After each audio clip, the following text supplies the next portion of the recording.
Howdy, all you delicious people. I'm here today to review Mighty Morphin Power Rangers Season 1, Episode 1 through 10, because we need dinosaur power. Now I'm the one with the muscles and the power.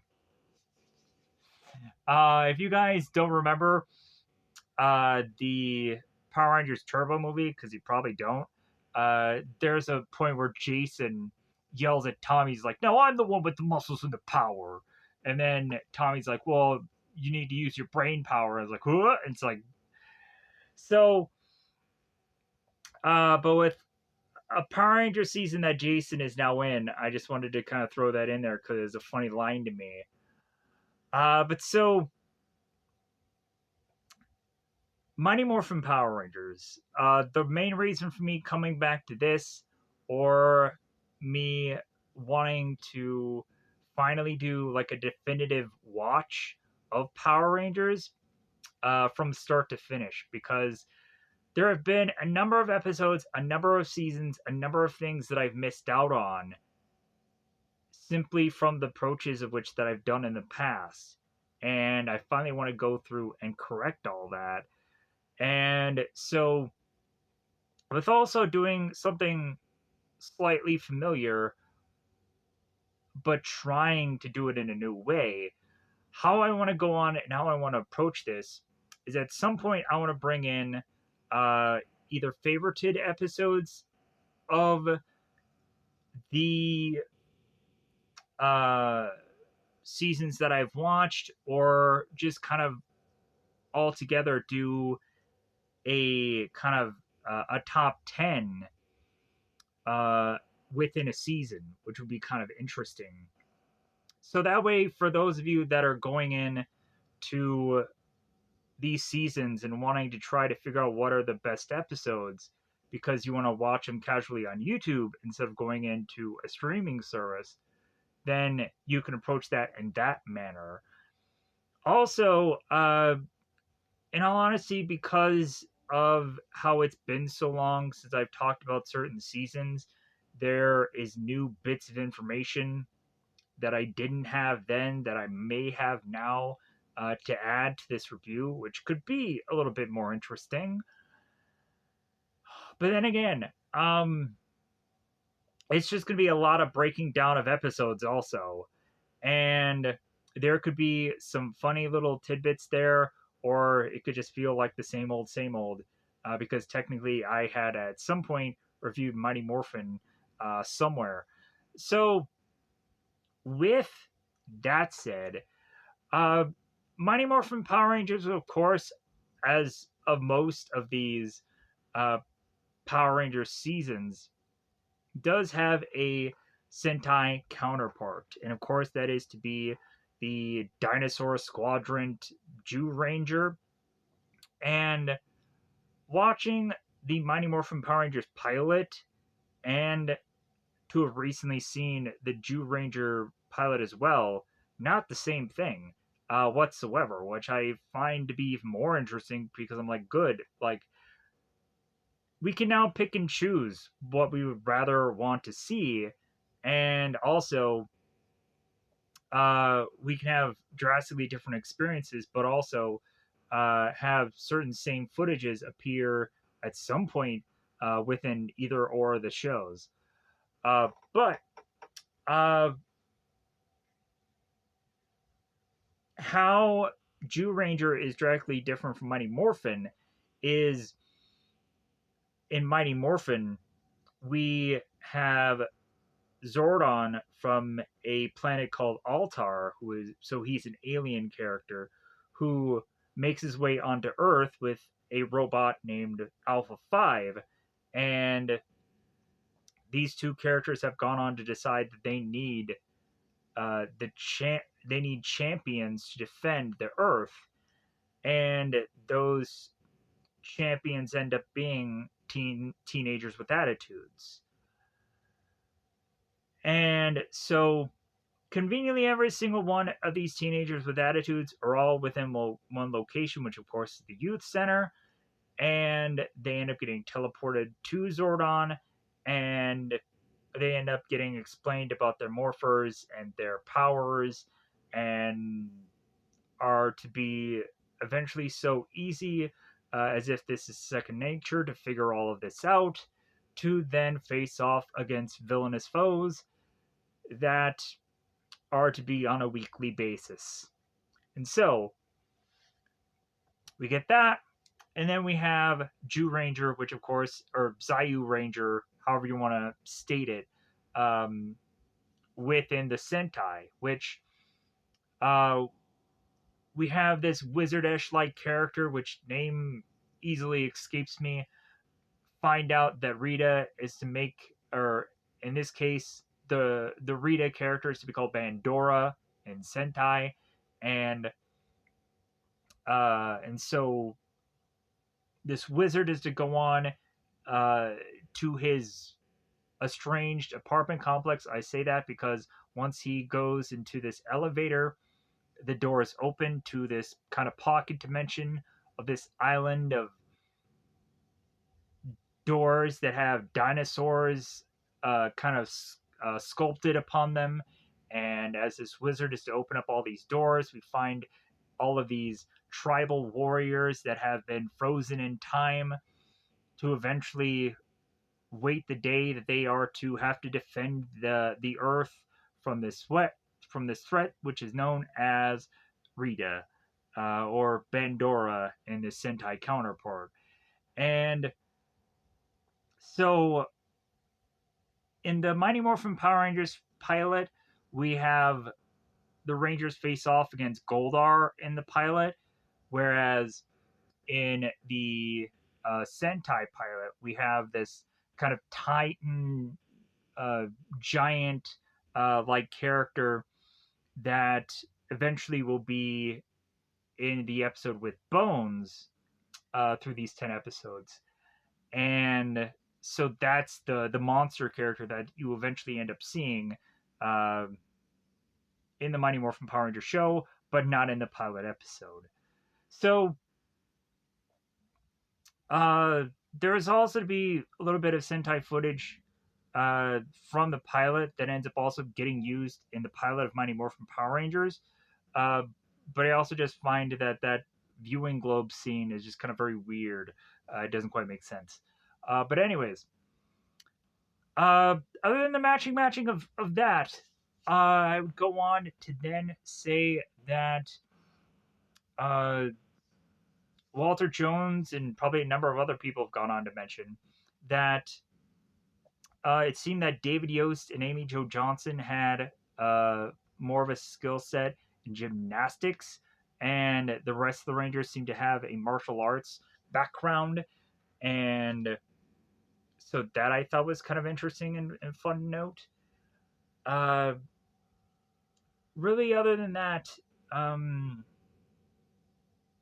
I don't think I want to get so lost in the weeds about talking about too much behind the scenes stuff, as I'm sure there's way too much time that I have to take up about talking about the episodes, comparative to any of this stuff that I'm stating now.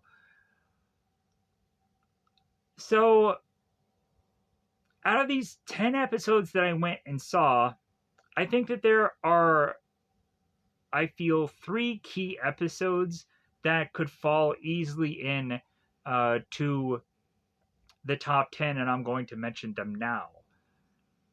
Firstly, I feel that the episode A Pressing Engagement, the episode where Jason is trying to go on and trying to hit this bench press record, and he also is to end up getting separated from the rest of the group and face on against King Sphinx, which I think is one of the key villains for Mighty Morphin Power Rangers. And the episode kind of gets a little wonky or a little confusing with the whole crystal thing, and how the Rangers, it seems, is having difficult times getting back to Jason until the crystals end up being given to him, and then the Rangers can come back to fight. That part gets a little lost on me, but very interesting episode. I probably wouldn't go on to say that it's an episode if someone has never seen Power Rangers 4, to start them on that one, because I think there's other episodes on this list that would better be suited for that. So the next episode that I thought was a really good episode was Food Fight. Uh, I feel that this episode is probably an episode that you can show a person that has never watched Power Rangers before, and they would like this episode, and they would probably want to watch more of it. And we have, of course, this massive food fight scene, and we also have this pig who is wanting to eat everything.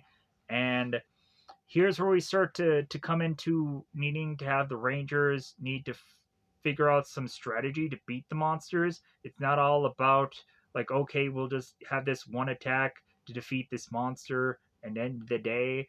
It ends up becoming a little bit more complex than that, which eventually ends up leading us to the last, third choice here, which, of course, this episode I chose because this is the episode that really stuck out to me since forever, or until I watched it again, which, of course, is the I Guy episode. Because you have an entire episode, and this is very childish of me, but it's true. The entire episode, we have characters screaming out the name Willie, and I thought that was funny. And also, we get the whole virtual reality thing going on in this episode, which is kind of this funny idea. The whole science fair idea is just kind of really interesting. And that's all the more reason why I was to like those three specific episodes. Some honorable mentions would probably end up being the Nasty Night, Happy Birthday Zach episode, or really, we could also say the Trini episode where she has the kind of multicultural dolls, the tickle sneezer, and that thing is probably a standout episode to a lot of people as far as Trini is concerned. Beyond the whole her fear of heights episode, also, I know what a lot of people are thinking uh, as well. Some people could state that, oh, he should have picked the episodes of the Mighty Minotaur or the Rad Bug, simply because they're eventually to be used in Once and Always. And like, I didn't want to have that be a definitive thing of swaying me just because just because a monster is getting reused somewhere else. Like, man, if I could go on and just say that something is a favorited episode just because something gets used more than once, like, that just seems kind of dumb. Um, I know a lot of people are also thinking, like, why didn't he choose the pilot? I don't think that there's enough going on in the pilot besides the explanation of the Power Rangers and their morphers and devices or whatever. There's not really much going on there. And like, I'm not going to go on and just say the pilot is the favorite just because it's within the first season, because then I feel obligated to then always pick the pilot and the season finale of every single season, just because they're there, but they're not good episodes, or they're not good enough episodes in my eyes, in my biased opinion. But let me know within these 10 episodes which one is to be your favorite, because I'm sure you'll have wildly different opinions. Or really, you'll just go on and like certain monsters because of their goofy, weird names, and why not? But with anything after going on and stating all of this, I feel much more so to push on to talk about every single bit of these episodes, because there is a whole huge, massive breakdown that I have to go on and go through, and it's going to probably take forever to do so. So, with that said, I am also trying to figure out how to exactly break these all down, because I have to go on and talk about 10 different episodes. And like, I know certain people are probably used to having me go into every single detail, but also realizing that, like, hey, there's 10 episodes to break down. I'm probably gonna have to go at this at a way more quicker pace than I'm even thinking about doing. So really, almost the breakdown rationally of how I just approached what I did is probably how I should actually break down every single one of these episodes to just get this review done. In all honesty. Uh, oh, also probably another honorable mentioned episode is honestly the Chunky Chicken episode. That one, like, there's so many weird things going on there with the whole like big sister episode and Trini and Kimberly asking Maria, it's like, well, hey, like, what do you think about guys? And the girl's like, ugh, and Kimberly Trini's like, oh, well, she'll learn. Kind of really speaking to a broader audience of whoever is watching this show beyond just children's, because we get from time to time certain episodes that I think are to try and much more appeal to a wider audience beyond just its target audience, which is youth. But I just found that episode to be weird because there's certain times where certain monsters are built to either steal intelligence from kids or are to specifically kidnap kids. And I just found that to be rather creepy how that's explained. But then again, also, it is kind of funny on that Chunky Chicken episode where we have uh, the Chunky Chicken who is specifically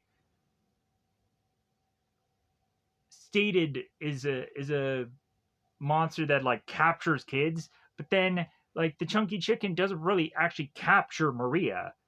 Like the putties do that for it. So I'm like, what was the purpose of the Chunky Chicken for? Like we're just really having the Chunky Chicken there because of the power eggs? What the heck? Um Also, like, we have to be really on alert here when certain characters are eventually going to get annoying. Because for me, I honestly find, even though you just have to learn to love Zordon and Alpha, oh my god, do they become annoying. It eventually becomes where Alpha and annoying, Alpha and Zordon become too much in the show.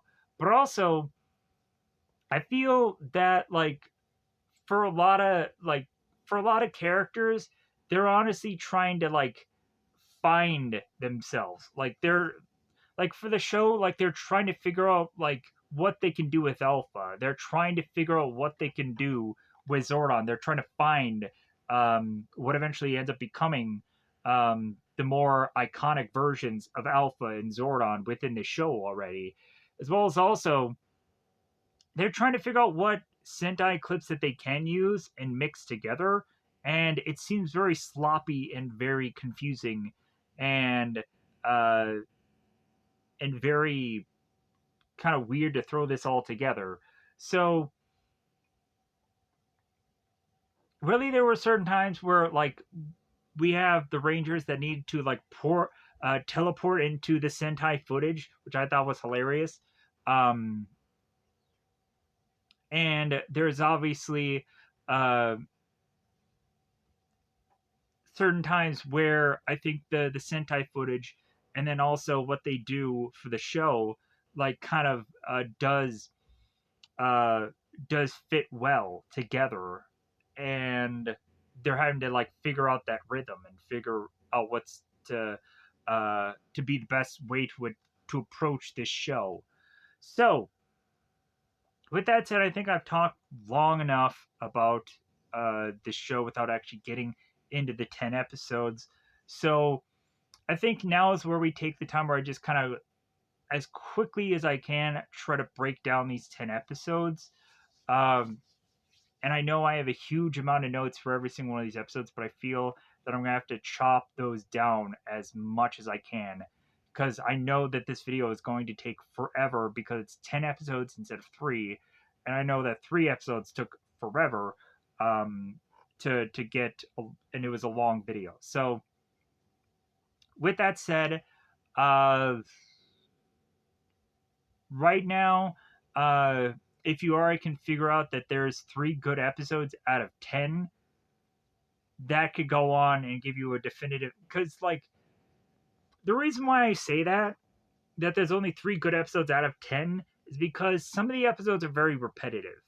There's, of course, the early understanding of certain characters, and so they spend a lot of time on character building and or understanding of characters. So, and then also like a lot of the characters haven't reached their prime yet. So, because again, they're just kind of finding themselves now.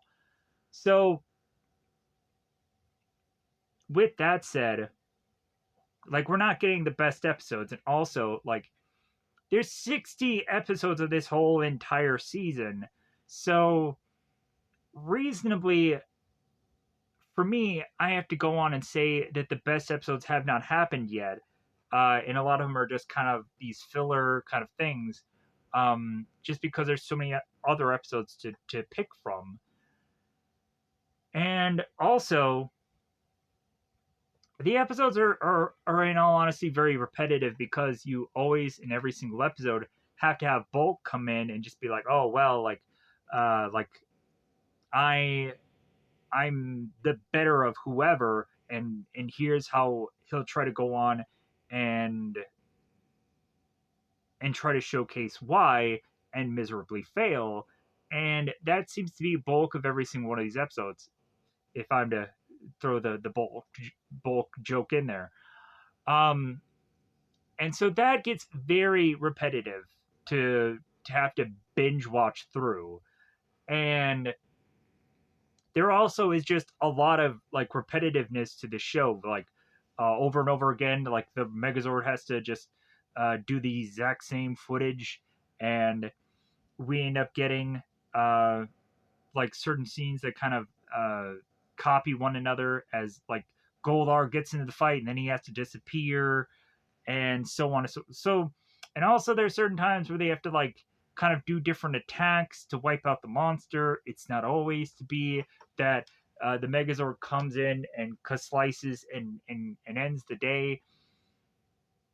We end up having to combine all the weapons together to make the power blaster, the big cannon like weapon thing, and that ends up killing some of the monsters, or that ends up being just kind of a stopping gap to eventually then leading us to the Megazord, and so on and so forth. So, but eventually, like even the attacks, like seem very just limited about what they do and approach already. And so I'm just waiting of like, man, we're gonna have to get through a number of other episodes through this. Okay. Um, but anyways, like that's just how I'm feeling right now at the start of all this. So so with that said, let's go on and let's start breaking down these episodes, because I know there is a lot to break down. So again, out of the 10 episodes, a pressing engagement, food fight, and then I guy were like the standouts as far as episodes goes. So when I was to review this, there were certain episodes, I think the last 3, that were kind of out of order. So that kind of led me to have a difficult time uh, with getting this all right, that matched up to the Netflix order or whatever streaming service this eventually lands on, because that could quite possibly happen. Because Netflix is possibly not going to end up with Power Rangers anymore. It might end up Hasbro taking this to Disney Plus or some other app somewhere. Anyways, so of course the pilot is dated the dumpster, so I have to go on and talk about that. So again, some of this is more unoriginal footage than anything else, because really it's some of it is actually taken from the Sentai pilot, and also uh, a lot of this episode is just to explain who the Power Rangers are and their colors and their this and that. So yeah, like it's not this pilot is not all that exciting. In all honesty, to like, hey man, I'm waiting for them to battle. I'm waiting for them to fight. That doesn't really heavily happen within this episode. So the beginning of it has the astronauts making their way to this planet that I guess is supposedly not the moon. When I find out through Sentai, because I think they end up on a planet called Nemesis or some goofy planet like that. And so these astronauts make their way to this unusual planet to then open up this space dumpster, which unleashes Rita and her locker room of minion villains, and that then alerts both Alpha and Zordon to then like, well, hey, like, uh, we need uh, we need our teenagers with attitudes. We need to get Jason, Billy, Trini, Kimberly, Zach, all five at first Rangers that we need, and conveniently I'll find them in a youth center. And so we go to that youth center, and that sets up who these characters are supposed to be. We would find that both Jason and Zach continue to spar quite a lot within the show, and eventually, I think we end up more finding Jason sparring with Tommy. But for these 10 episodes, we see Jason and Zach sparring, I think, once or twice. To where I immediately go, like, man, like, haven't they been sparring enough? Kimberly is on this balancing beam. All of this is to really just set up some intro things for eventually other episodes of who these characters actually are. And Trini is just kind of doing her thing off to the side. She's kind of doing this weird dance thing. And Billy wants to eventually go on to get a karate lesson from Jason within uh, these group of other karate people altogether. And at some point, since Billy is like the nerdy character, he's kind of very clumsy. He's not rhythmic or coordinated in a way. And so Bulk and Skull also are to make their way in here and are to ask uh, Kimberly and Trini about a double date. And they're like, but then as Jason is having Billy go through this karate session, which again, not well that coordinated. Bulk is just like, well, like, I think I can go on and I think I can do what Billy can't, or what I can do even better than what Jason can. And so we have this moment where Bulk is trying to prove himself, which he ends up, of course, failing as usual, miserably within this whole thing. So after that ends up being put together in a very joking, comedically way, we then transition to realize that the youth center is seemingly under a earthquake like happening. So with all of a sudden this earthquake supposedly going on, we have the Rangers that are all kind of just shaking around in this youth center. What's going to happen? And so that leaves Alpha and Zordon to teleport the Rangers to their command center, where Zordon goes on to this long-winded explanation of, hey, here's your morphers. Like, hey, you're blue, red, green, blue, blue. Here's all the like, you're the Tyrannosaurus, you're the saber-toothed tiger, you're the mastodon, you're the this, you're the that. Like, and it seems that when all of these costumish characters are to be described and told of why they had been chosen that way because of their certain characteristics or skills or whatever, yeah, um, that all ends up getting explained, as well as also like Billy when going into the command center, meets Alpha 5, and it's like, oh, he's an automaton, he's a cyborg, and uh, and then explained that it seems that Zordon is a entity that is in a very fishbowl like look of him, but then is to be a entity caught in some time warp, which I don't understand definitively what that means. Um, like he's caught in a time warp, so like, is this a character that is just kind of stuck?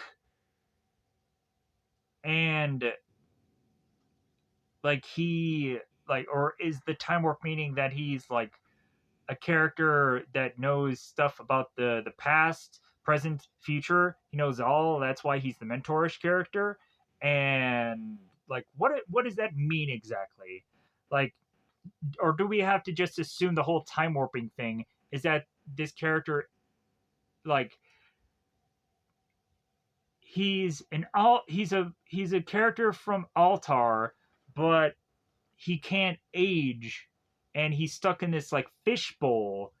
And like, is that the explanation of Zordon's character? Because if you possibly look at the comic books, like the comic books do eventually see us like having Zordon uh kind of out of like the fishbowl like thing that we're known of seeing him in.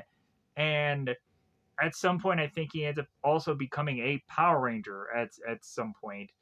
And also you end up seeing in Power Rangers Prime that not all of um the people from Altar are like Zordon, and like they end up kind of invading Earth in that Power Rangers Prime comic book, and so on and so forth. But like, I guess both Aquatarians and Altar, like it seems that the species can grow hair, but it seems that a lot of them like shave it all off.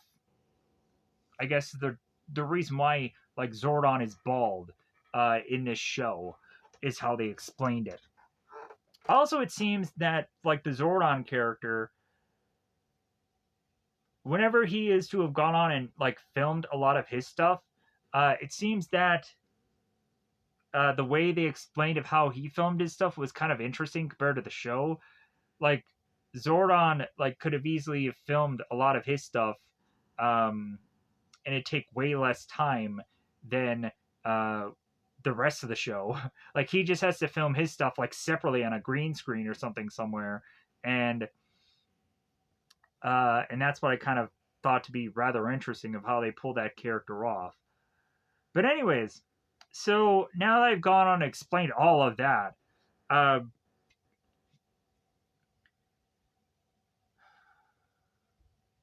the Rangers go on to look onto the viewing globe, which is the thing that ends up showing uh, a problem that is going on within the world, and it's to be shown to the Power Rangers to alert them of that problem.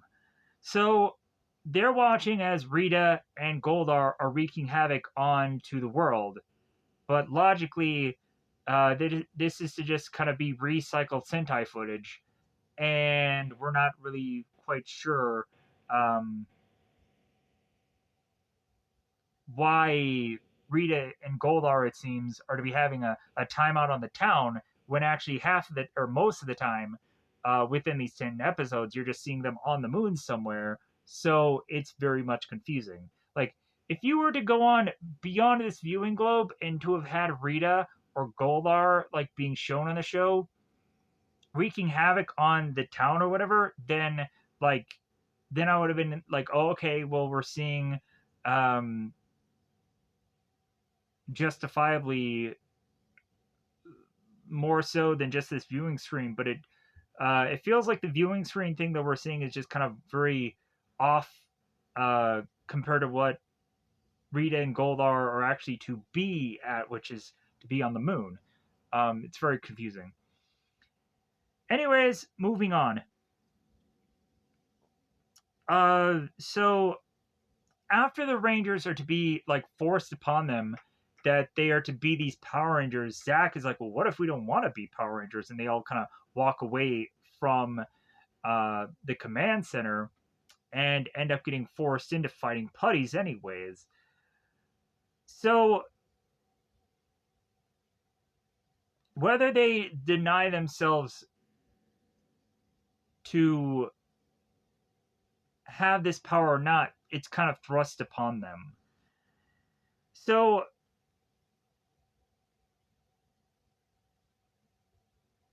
eventually, as the Power Rangers are to, or I guess I have to figure out a way to, within this review, um, like separate the fact when the Rangers aren't actually Rangers, they're out of uh their spandex. I want to say the word like teenager, but like I think that's a general statement. But I guess when I say the word teenager, you'll know that the Rangers are not in their spandex suits. But so we have the teenagers fighting off against these putties, and as they're going on and fighting off these putties because they don't have quite the best fighting skills yet, they decided like, well, hey, like Zordon gave us these morphers, so maybe we should go on and use them, and so they do. And so after the Rangers face off against the putties, they then turn around and then teleport themselves to where the threat is, which of course is where Goldar is. So that forces the Rangers into a face off against Goldar, which then has them call upon the Zords. And then as the Zords are starting to come together and they're starting to blast their cannons and blast their taser laser weapons from off of the Zords, that then leads Goldar to then retreat, and that is to be a bulk of what happens uh, within the real pilot episode. So we then go into the next episode, and in this next episode, uh, which I believe is to be called High Five. Yeah, High Five. In High Five, we have in this episode Trini afraid of heights, and so that is to be kind of like the big thing within the second episode. So at the youth center, we have Jason who's climbing this rope, and then of course Bulk uh, wants to go on and climb the rope also, and then he breaks it. I'm like, what is this, a fat joke? Like, what kind of garbage is this? But all the real true thing that is to be going on here is once Jason is to be climbing this rope, they're I think Zach or one of the other Rangers is turning to Trini. It's like, well, hey, like, are you gonna climb this rope? And Trini's like, oh no, I have a fear of heights. And so I think when Billy comes into fray, Jason accidentally like falls on top of Billy, and there's like this weird goofy moment here. Um, and then eventually Bulk decides, well, I'm going to climb the rope, and then he breaks the rope. But moving on, so we find out in this episode that Billy is to invent uh, the communicators, these watches that are to be silver in color. And I think I do myself have a communicator, so I'll probably pause here and actually show you what it looks like.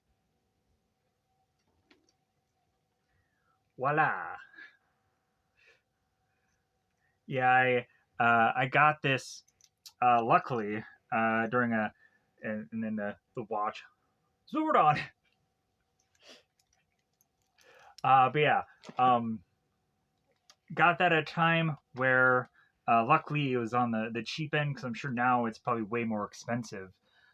Because I think by the time that I got those are way. I think they're on eBay somewhere and they were like really cheap. But I think now, if you try to find them, they're way more expensive. Luckily for me, right?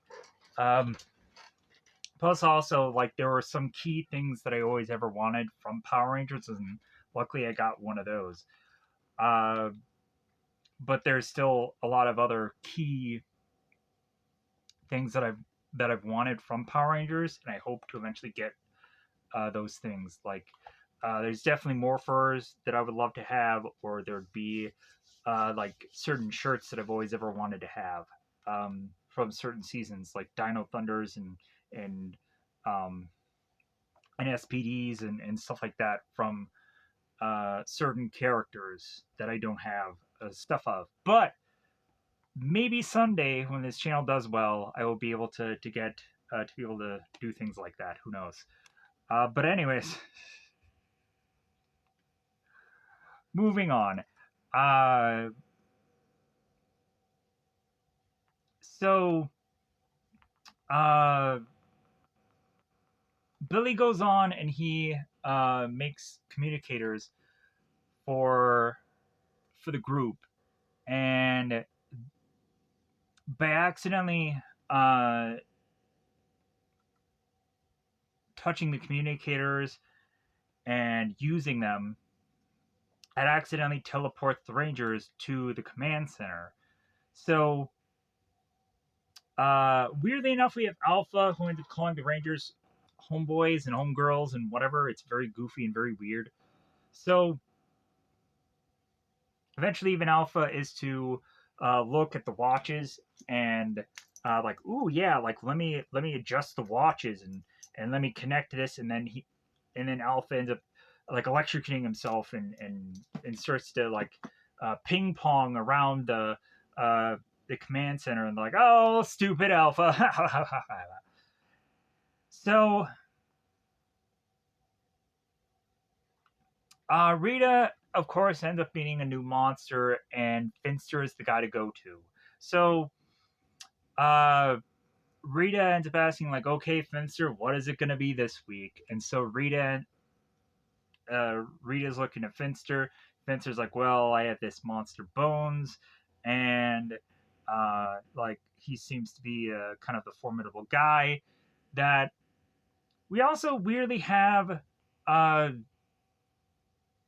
this time warp rocket ship that we have to somehow put into this episode, and I don't quite understand why.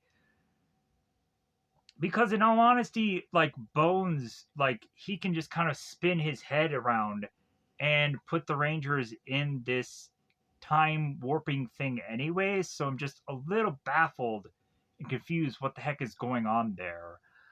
But regardless, so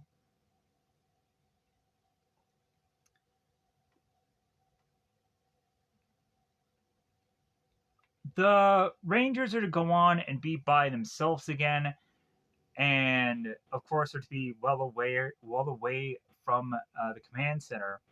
And the putties arrive and attack them. And this time around, as like Kimberly or whoever is to go on and say, it's like, well, yeah, well, we need to morph again. And Jason is like, no, like let's not use our powers this time.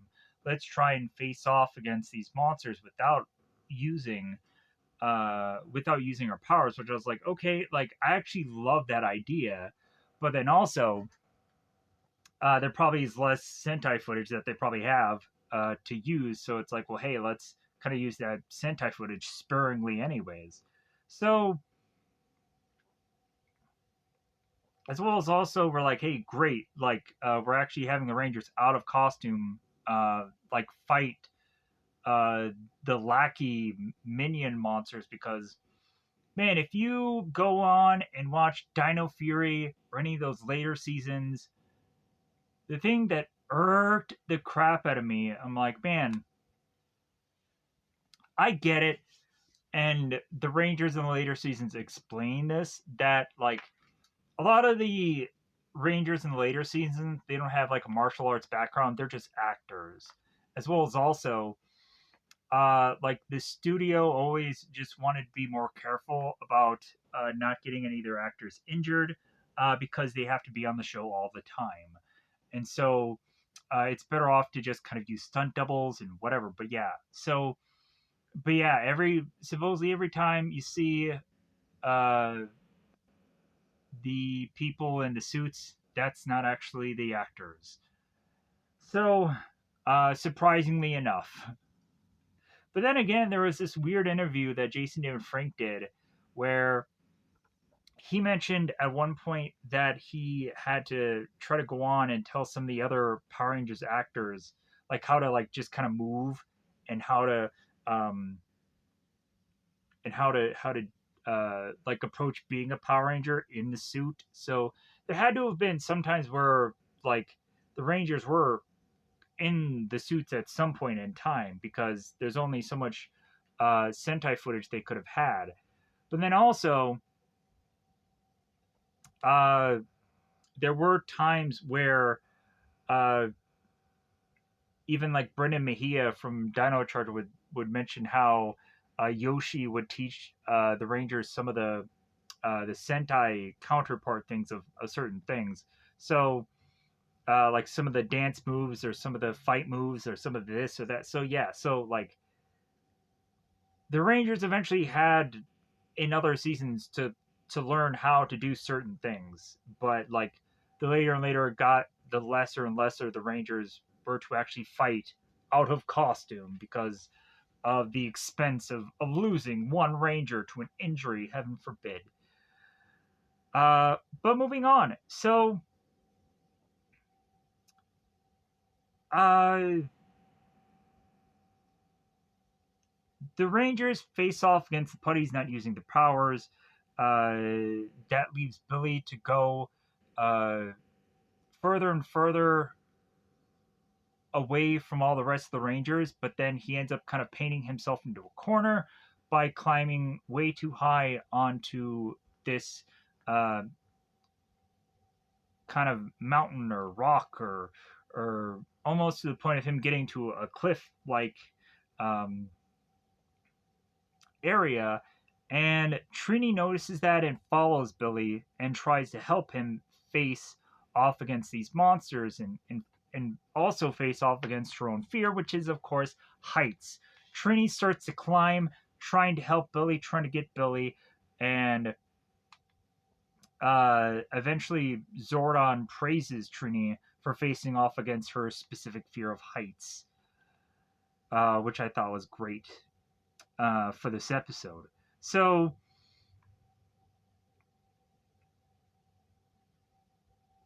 we also had uh like Jason do this one weird chain attack where like he's like the center and he has like Zach like on his neck. Like Zach takes his legs and is like on uh Zach's like neck, and I think Kimberly is holding is like kind of it's a weird goofy thing where like Jason is in the middle uh and Zach is here and Kimberly is here, and then but Jason is the one like kind of rotating and spinning uh to where it kind of is this kind of thing where it kind of spins and hits a lot of the putties. So I just thought that was, I'm not explaining it well, but if you watch the whole chain attack thing, it looks rather almost circus like, and it's just kind of rather an interesting maneuver as far as combatists go, to have like one person in the middle and they're just kind of rotating around while these two people are hanging on to Jason, and they're being the ones that are actually being the ones to smack into the putties, the ones that Jason is holding on to, which I thought rather was interesting. Uh, so Bones appears. The Rangers are then forced to morph. Uh, that leaves the Rangers all at this amusement park. Bones ends up taking his head and spinning it, which all of a sudden leaves the Rangers now into this time warp environment. And the skeleton warriors end up also attacking the Rangers, and so now um, they're in this just kind of interesting time warp dimension. It's very cool looking when you kind of see the Rangers moving. Like it seems like it's a weird, goofy hologram, and I thought that was kind of cool. So Squad and Babu have this bomb that is trying to detonate into the time warp to leave the Rangers here, and that then has the Rangers even scrambling more. And so what they end up figuring out is that Bones, his weakness, or his point that they need to get to, is his head. So they ended up like ripping Bones' head off of his body, and Trini ends up kind of wrapping it in this wrapping thing. And there's a tack that Bones had gone on and done to leave this gap in the ground, so the Rangers are kind of jumping or spreading out more from this attack. And so Trini realizes, since there's this gap here within this ground, that Trini can toss Bones' head and have it fall, and then separate um, the head from the body, so much so that the Bones' body just kind of falls to the ground, and the monster is defeated that way. So that then leads to then have this giant, or this titan, crash through this wall, and that's where here we get the clip from the Jew Ranger, the Sentai pilot also. And now uh, we go on to have the Zords being called, or in this case, just one Zord, which of course is the Tyrannosaurus Zord. And Jason Zord ends up coming in and ends up creating this kind of like same kind of attack that the Bones did, where he has this kind of weird like separation of the ground, and he ends up calling it like a freeze or a chill attack, bizarrely. And we have this titan, or this giant, and he has like all of this, I think, just kind of like freezing thing kind of appear around him, and then he just kind of just gets like just destroyed in that. It's a very weird attack that doesn't quite make sense to me, and so I'm just gonna leave it at that before I try to explain this ever more. Um, but it was a very weird attack that just kind of um, finishes up that kind of fight there. So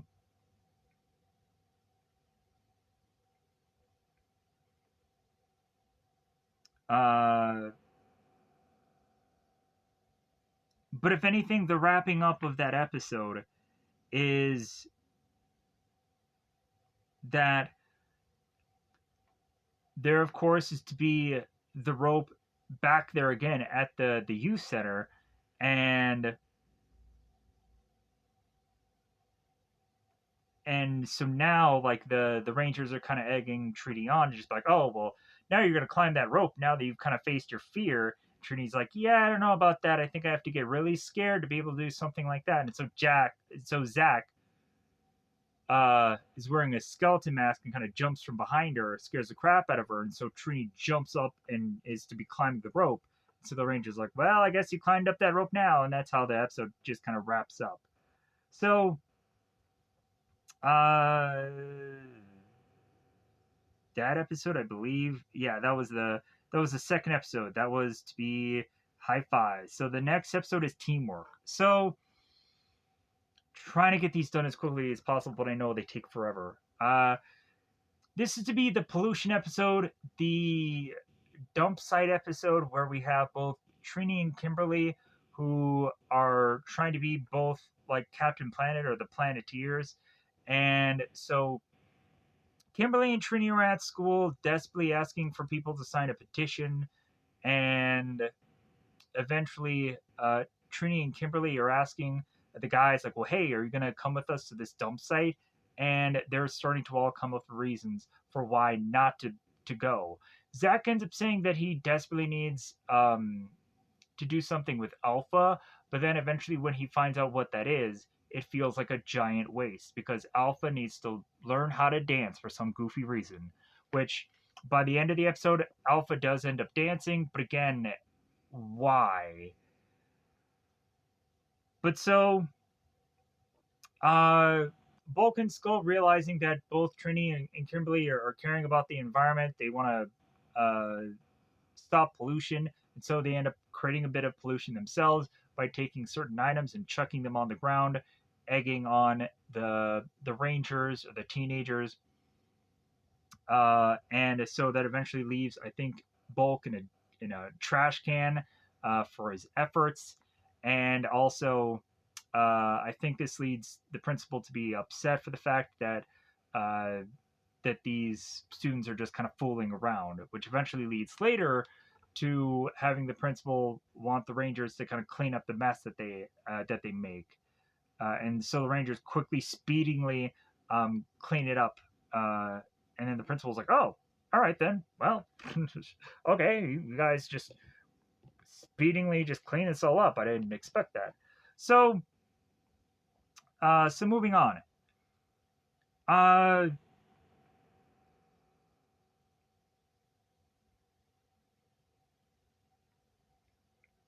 Kimberly and Trini are to make their way to this dump site, and Rita's idea is to really overwhelm the Rangers this time around. To not just have it be that, like, oh well, like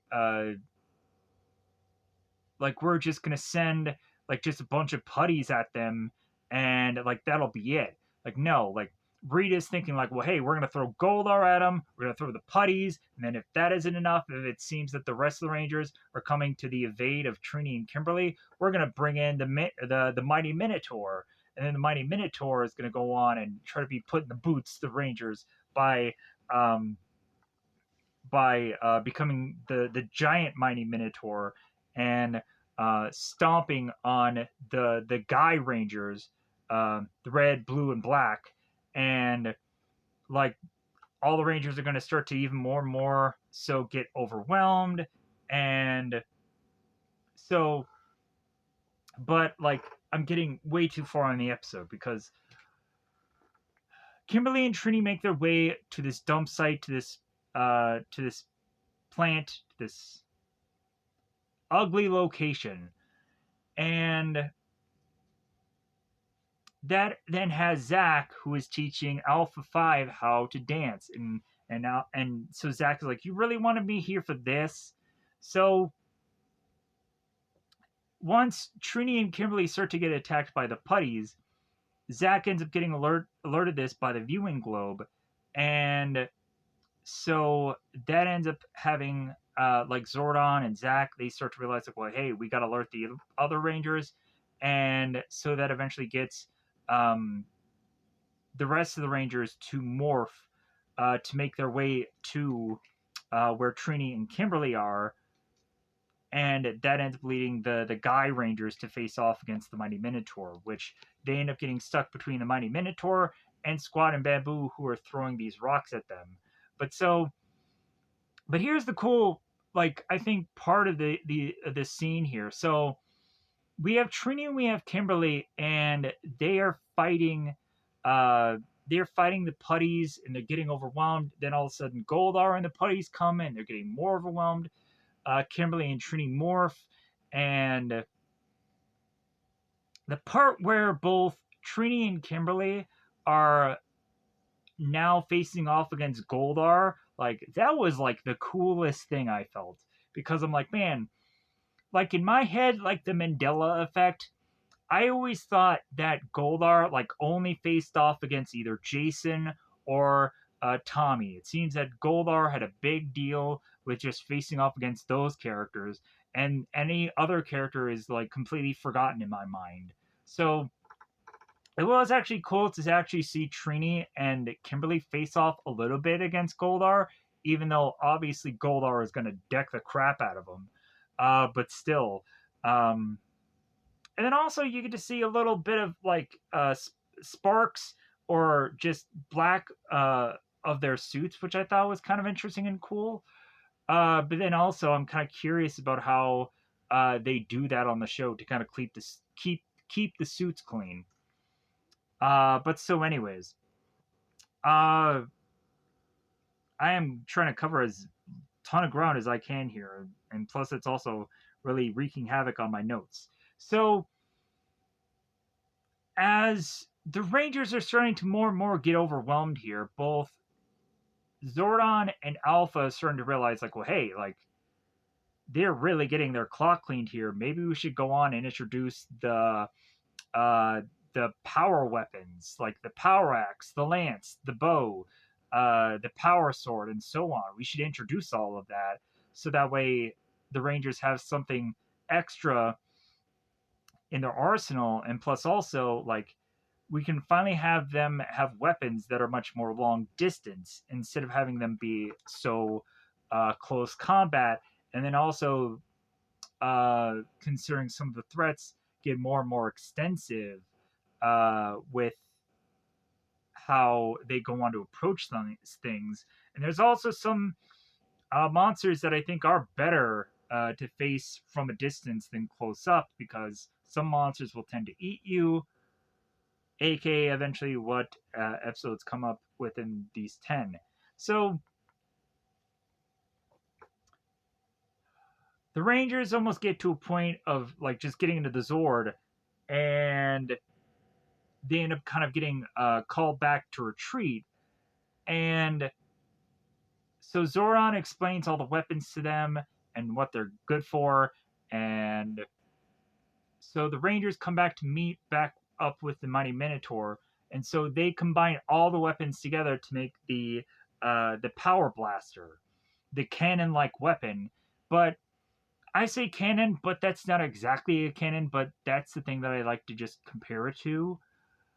And so the cannon goes on and completely wipes out the Mighty Minotaur.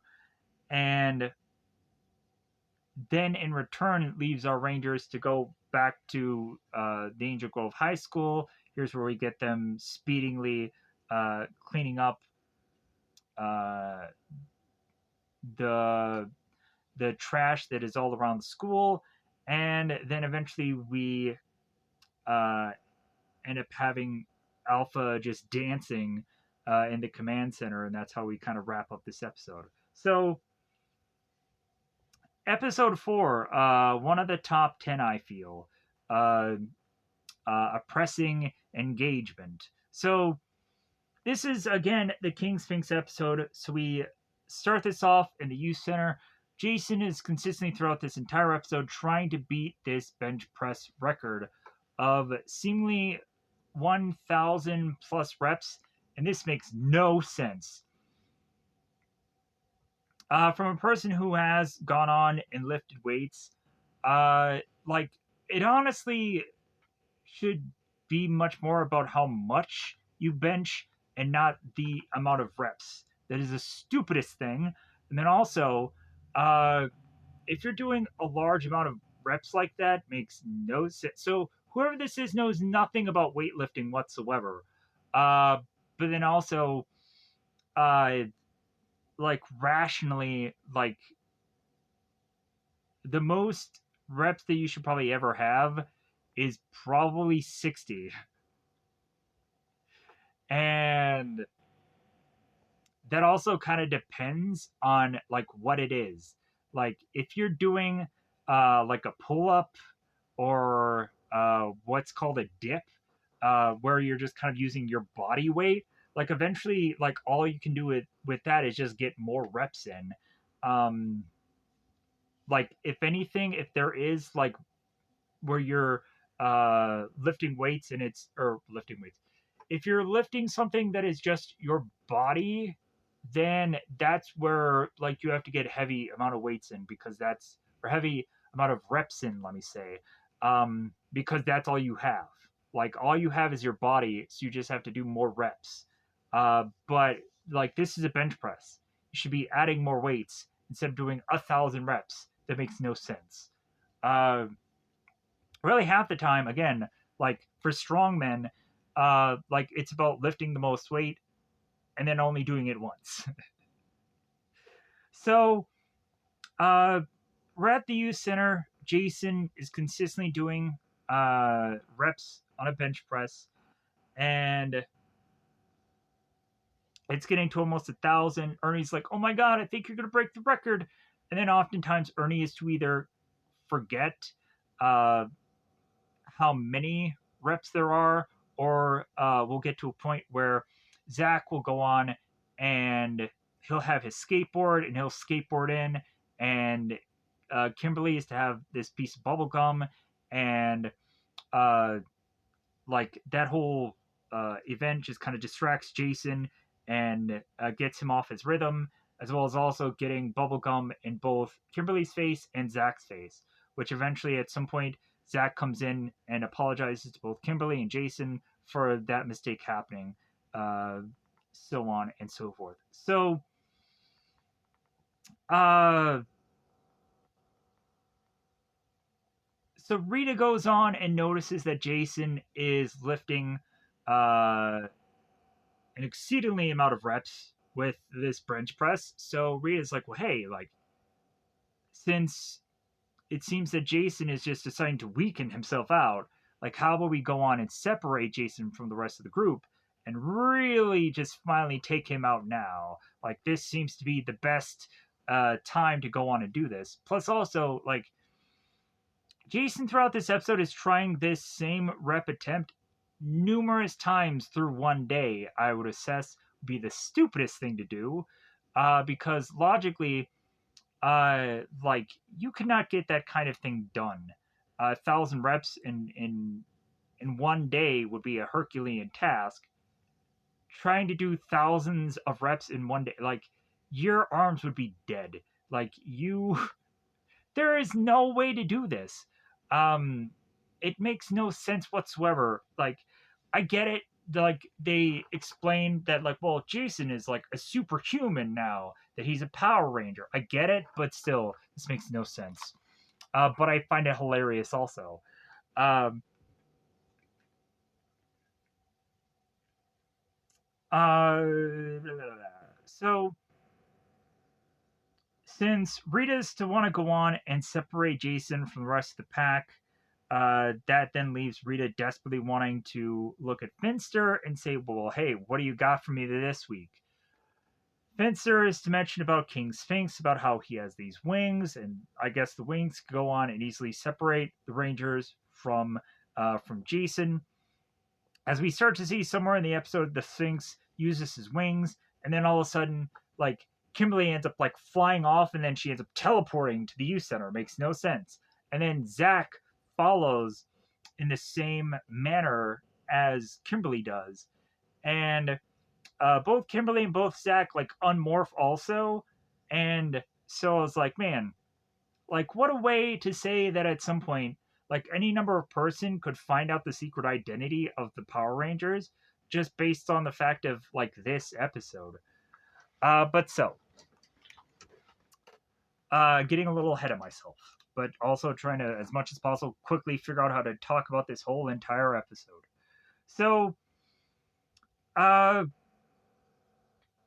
Bulk at the youth center is to look at Jason, and as Jason is to be kind of just worried that he's not going to be able to get this record. Bulk is like, yeah, like, that's my record, and you're not going to get my record. And so Bulk at one point is to kind of give um, Jason this like bear hug, but from behind, which makes no sense. Forcing then Jason to figure out a way out of this bear hug, which of course he ends up doing so. As Jason is to kind of shrug with his arms to try to figure out how to break this, and then he ends up, I think, like just kind of stomping on Bulk's foot or something of that manner, and that of course eventually leads Bulk to somehow or another, because how he's maneuvered, to rip his pants. And it seems we're to eventually see that Bulk is to consistently show off his underoos within a number of these episodes anyways. It's very weird. So the communicators end up going off. The watches, these bad boys, they end up going off. Ernie ends up noticing the communicators, like, oh, what a weird watch. And the teenagers are like, oh, yeah, what a weird watch. And they run off knowing that uh, they are alerted by Zordon. So, uh,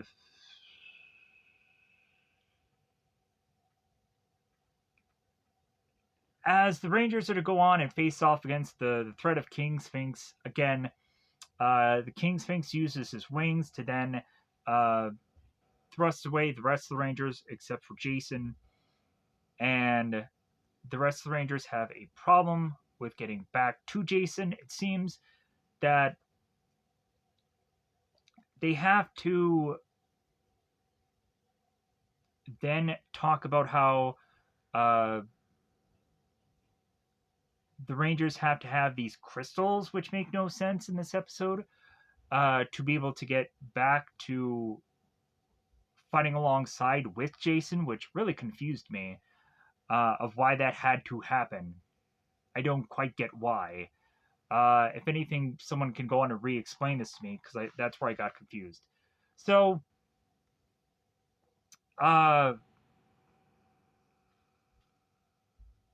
because as Jason is to be fighting all alone, the rest of the Rangers are forcibly to make their way to the command center, and so that's where Zordon ends up giving the Rangers the talk about the crystals, and so the crystals end up getting teleported to Jason. Jason then ends up grabbing the crystals and chucking them, and that then has the rest of the Rangers appear next to Jason or close by to Jason. And then so they then have the ability to then have the Megazord come in and do what the Megazord always does, uh, which is to, of course, cut slice the King Sphinx. But this time around, uh, not only do we have King Sphinx, who is gigantic, but then we also have Goldar, who is gigantic as well, and like coming in out of this fight. So I'm like, okay, so we have a 2 against 1 kind of situation, and at some point, this is probably the more reason for us to eventually want to get more than one Zord, and eventually we'll get so with the Dragon Zord, um, or the White Tiger Zord, and so on and so forth. That all of those Zords end up getting into battle modes, and you know what I'm saying here. You know where I'm going. You've probably seen the show. So,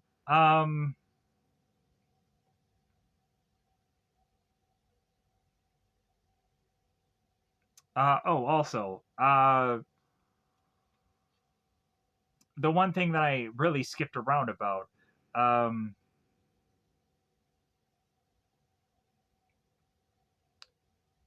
Kimberly uh,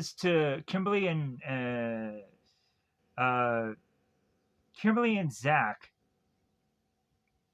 were to go on and have to find both Billy and Trini as the communicators weren't working, and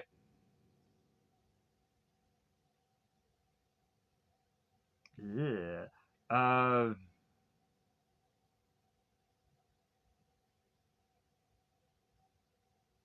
oh yeah, and that was the one thing that I forgot about um, because Zach and Kimberly had to find Billy and Trini and let them know what was going on, which led them to all like, okay, well, let's go to the command center and let's figure this out.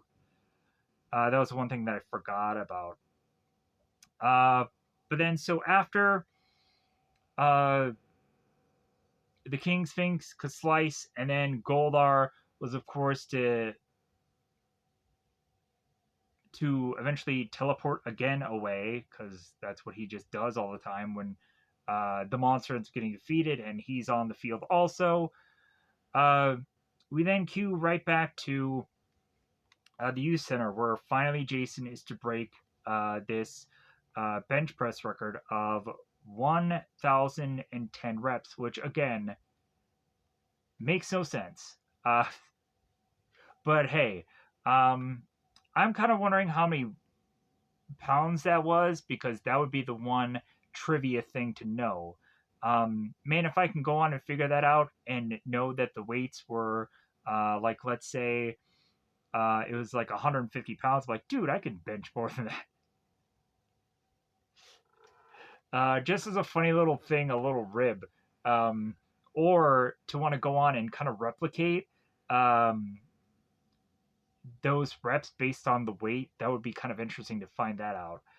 But anyways, so since Jason finally broke the record, Ernie is to pull out all the stops and bring in this cake to celebrate Jason breaking the record.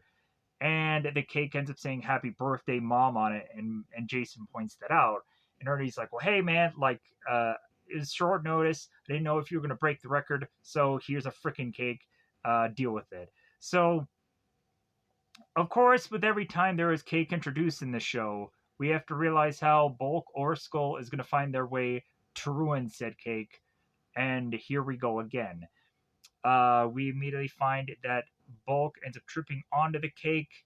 Skull laughs, and Bulk takes a face or a fist full of cake and shoves it into Skull's face. Episode ends. Pushing on. So the following episode is 4, 5. What is episode 5? Different drums.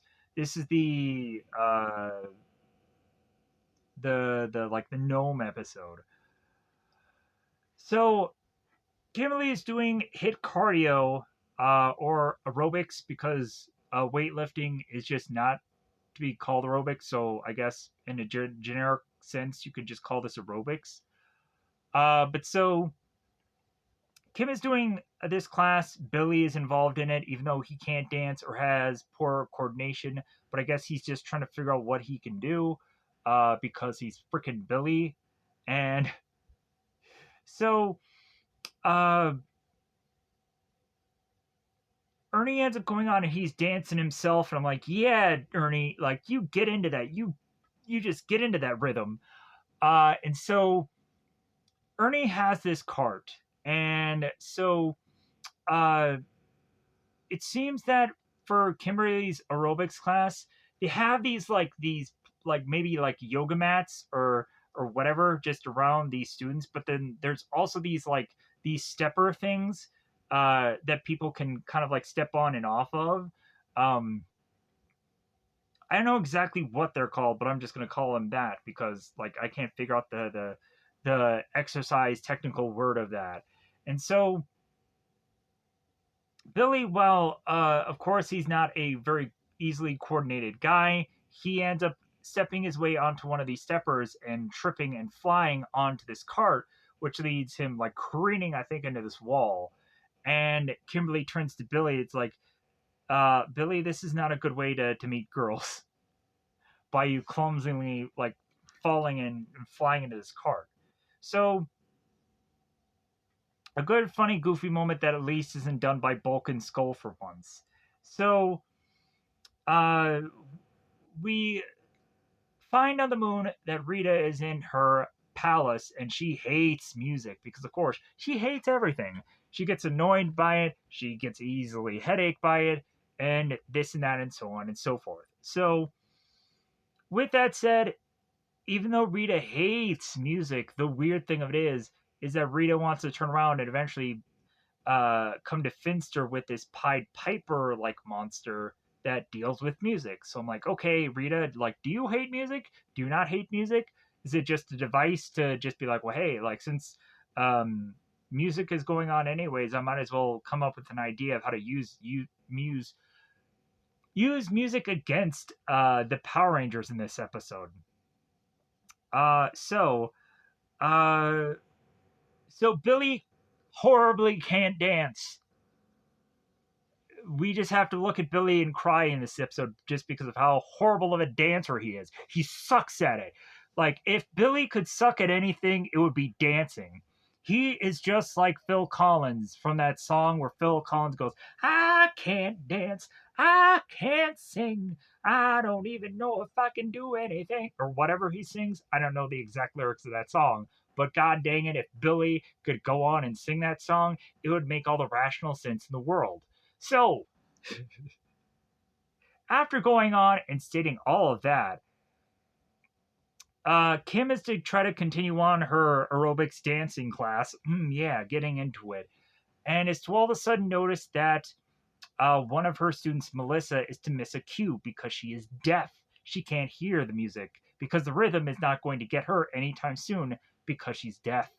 So that then goes on to wreak havoc as a chain of events or a chain effect or whatever the weird goofy thing is when like one thing like hits into another and then all of a sudden like that one thing that hits into five to six to like the chain reaction. That's what I was trying to say. But so Melissa smacks accidentally into one of these other students because she didn't hear this or she didn't hear. That was awful to say. Melissa didn't see a cue of which that Kimberly was supposed to give her. So Melissa kind of accidentally bumped into one of the other students. So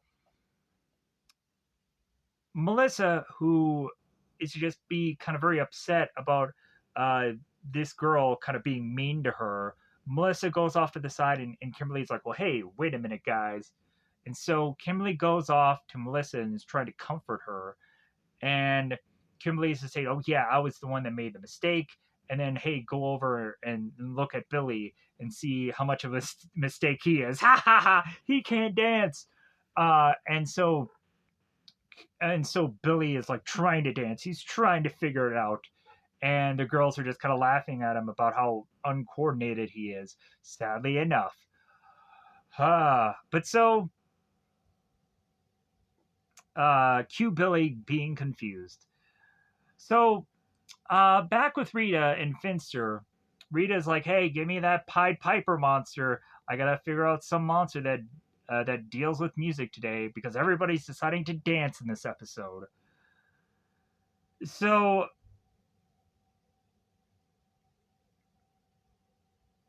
after that, we of course have back at the youth center. Bulk is deciding that he wants to trip Jason's seat, and that all of a sudden leads to a dance off between both Bulk and Zach. Again, this becoming a dancing episode, as well as also us realizing that, like, since Zach has the ability of hip hop keto, that gives him all the more reason to have this be having him a focus thing in here of a dancing episode. So Bulk and Zach face off against this dance off, and like Bulk is dancing in the whitest way that he can possibly dance ever, and Zach is dancing in the coolest way he can ever dance ever. And so at one point we have, I think, like Zach almost doing like the splits or some kind of weird goofy like kind of splits like thing. And then when Bulk tries to replicate it, he tries to go down and he's like, no. That's a no for me. And I was surprised that Bulk didn't rip his pants at this point because he should have ripped his pants every single episode. Like, I don't care how it makes sense. Like, he should just arrive in a room and his pants just rip. Like, that should just be a thing that happens in every one of these episodes. So, and then also, like, Zach tries to do this weird, goofy, like, thing on this counter where he's, like, holding, like, his whole body, like, in a, like, just a straight, uh, like, manner, and he's just kind of holding his body under. This move makes no sense, but then Bulk tries to replicate it, and he goes flying over the counter. And in this scene, I think Jason Narvi had mentioned in some interview somewhere that there were specific times where there were certain improvisation things going on with some of their bits where he had mentioned that there was sometimes he would tell like the people filming the show, it's like, I think we're going to need a pad here, or I think we're going to need for comedy wise to do this or that, and and then the show like that wasn't a script thing to like, oh, like we know we're gonna need a pad here, we should bring a pad in to have Bolt go flying off this counter because that wasn't in the script. But so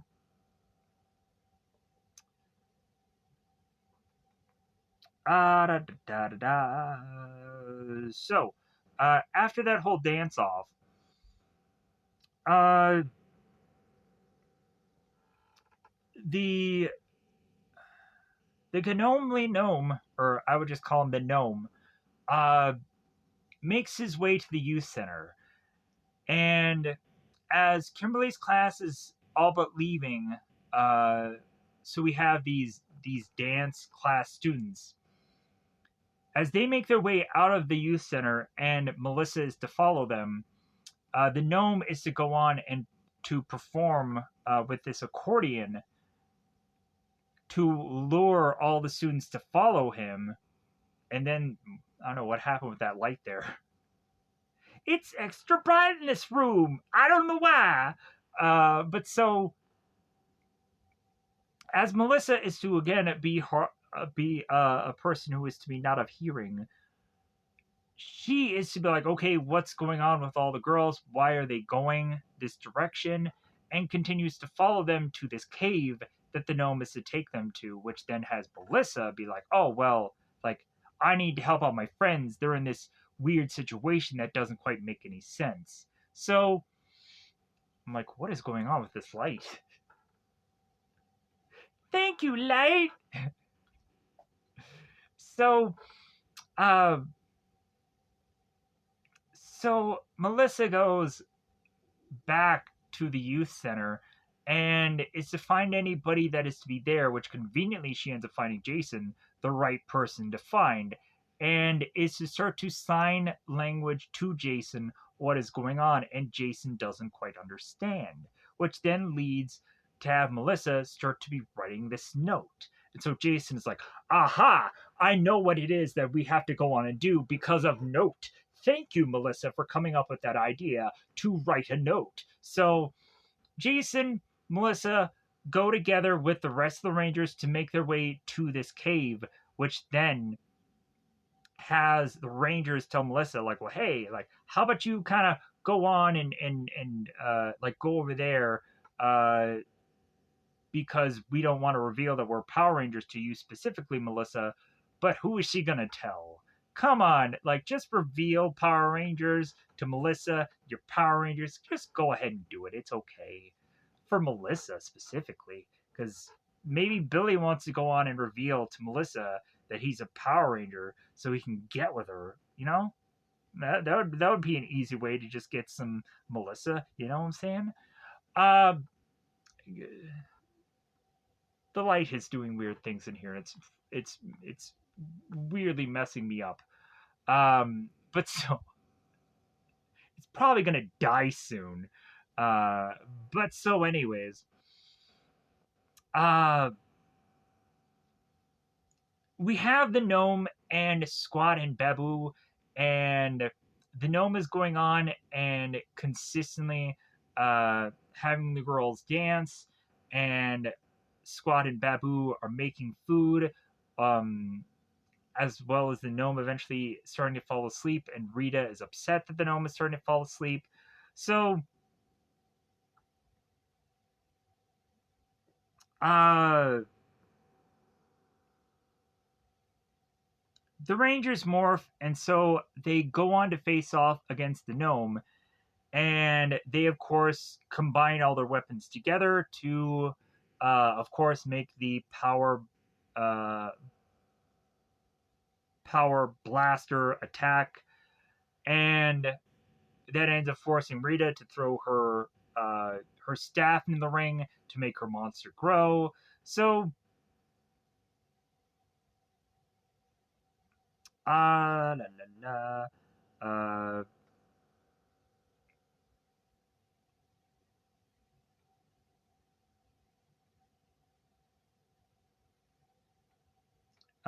okay. So Here's the weird, goofy thing. So we have the Megazord against now the gnome, and finally the gnome chooses to use this time to finally use the one thing that he is known for, which of course is for him to use his musical persuasion against the Rangers. But this time it's all for naught. Like it's a failed thing.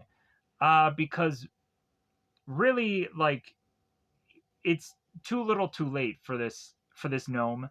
So by the time that this gnome is starting to play this accordion, like the Megazord is like, hey, let's get this Megazord out and slice.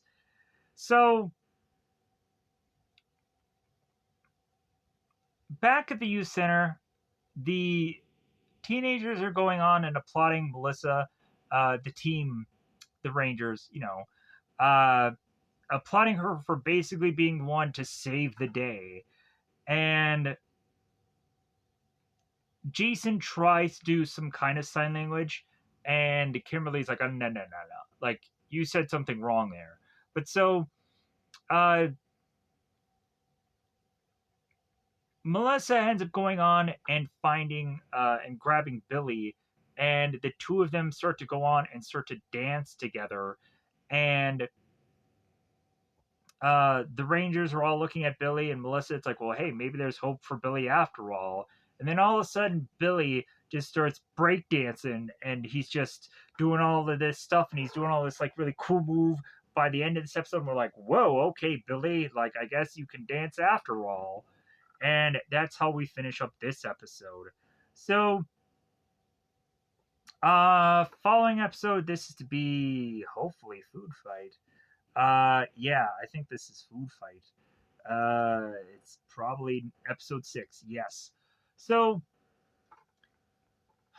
Food Fight is to be at this food festival, and I gotta figure out where I am now within my notes, because it's a horrible food festival at the youth center. Or no, wait, yeah, food festival, youth center. Uh, we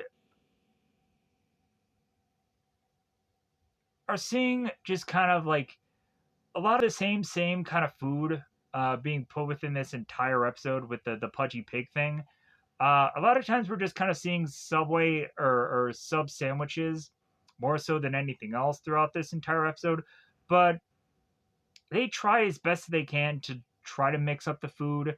There's certain points where we're seeing like chilies or we're seeing um, assortment of things. But again, I'm just mostly seeing sub sandwiches here. So Rita coming out of her cave or wherever she comes from within her moon palace goes on to meet up with Squat and the gang, Finster and all of those folks. And she mentions that she's sick, and so uh, Rita is trying to go on and figure out what the Rangers are doing this week, and she comes to find out that they're at this food festival. And Rita, looking at all this food, is making her even worse sick than she was. So at this food festival, we come to find, oh, of course, the usual pranksters, the Bulks and Skulls. They want to go on and they want to throw pies at people because they think it's hilarious. So, when going on and starting to throw pies at people would create this chain reaction, if I am to figure out that word right now, better than I did before. Because, of course, I think Bulk was to try to throw this pie at the principal, but the pie ended up being thrown at Bulk or at Skull, and this had Skull shout out food fight, and that all of a sudden starts off this chain reaction of everybody starting attacking who with food. Even to the point where I think somebody ends up getting their head dunked into the chili, and Billy and Trinity's like, well, hey, that's $20. So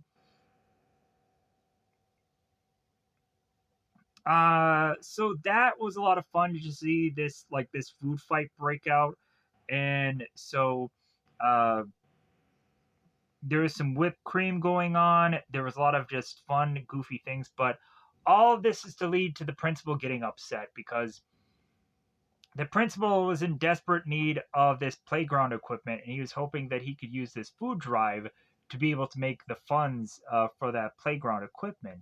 So uh, that then in turn, of course, have has the monster of the week come out, where Finster is to go on and masterfully craft um, Pudgy Pig, the monster that goes on and eats seemingly everything, and so we would come to find that Pudgy Pig ends up interrupting this picnic and starts to scarf down everything that it can.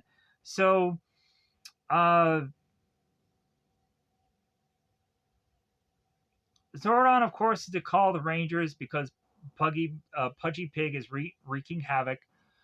I'm also just curious if Pudgy Pig was just kind of a joke uh, because of Porky Pig. I'm kind of interested in finding or figuring that out. That's the one thing that I honestly want to ask um, the writers of this show, if they're still alive or whatever, like how they put some of these episodes together. Like I would love like a commentary of some of these episodes that the actual writers worked on, just to like just get more behind the scenes stuff. Um, Maybe I would probably just need like a huge like uh DVD or Blu-ray set of this whole entire series, and to just be able to get some like commentary track or whatever over all the episodes. Uh I'm kind of curious if I could be able to go on and like eventually get something like that, but again, hmm, uh that would mean monies. That would mean the budgets, and that would mean light would not be flickering on and off through this entire review, and what have you. But anyways, let's get back to this. So, uh, well, Zoran is also calling the Rangers to let them know about this Pudgy Pig thread. Alpha is seeming to dust off his or Alpha's apron and chef hat, and Alpha wants to go on and help out the Rangers because he wants to go on and make some food for them for this drive. And I'm like, okay, how does Alpha and Zordon have food all of a sudden? Like, did they all of a sudden think that since now the Rangers are starting to more and more come to the command center, that Alpha and like Zordon should now just go grocery shopping and stock up? That's a thing that just didn't quite make sense to me. Like, could Alpha 5 or Zordon just kind of like just teleport a lot of this food stuff there without paying for any of it? I'm just a little confused about how they went about this in this episode. It doesn't quite make any sense to me. But so the Rangers, they have to go on and face off against Pudgy Pig, and so they have to morph as per usual. So as the Rangers are to face off against Pudgy Pig, they try to just fight him off with weapons, and the Pudgy Pig starts eating all of their weapons. I'm like, yeah, eat them weapons. Great. So we also come to find that they end up saying that like Pudgy Pig has this like pig vortex. I'm like, whatever sciencey words that you want to throw in this episode, good on you. So, uh, once the Rangers realize, like, well, like he just ate our weapons. Like that was like the one thing that we had, and the Rangers are like, what can we do now beyond just try to avoid Pudgy Pig, because if we try to get close to him, he might eat us. And so then that forcibly leads the Pudgy Pig to just start to make its way into the food festival to eat everything that was left over from that. And so as the Rangers now unmorphed are looking around at the food festival, they are starting to collect data on what the Pudgy Pig did need or what's left over. And every single thing that was to be left over was spicy foods.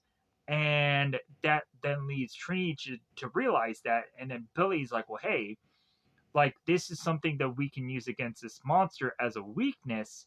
And it's something that we can go on and exploit. So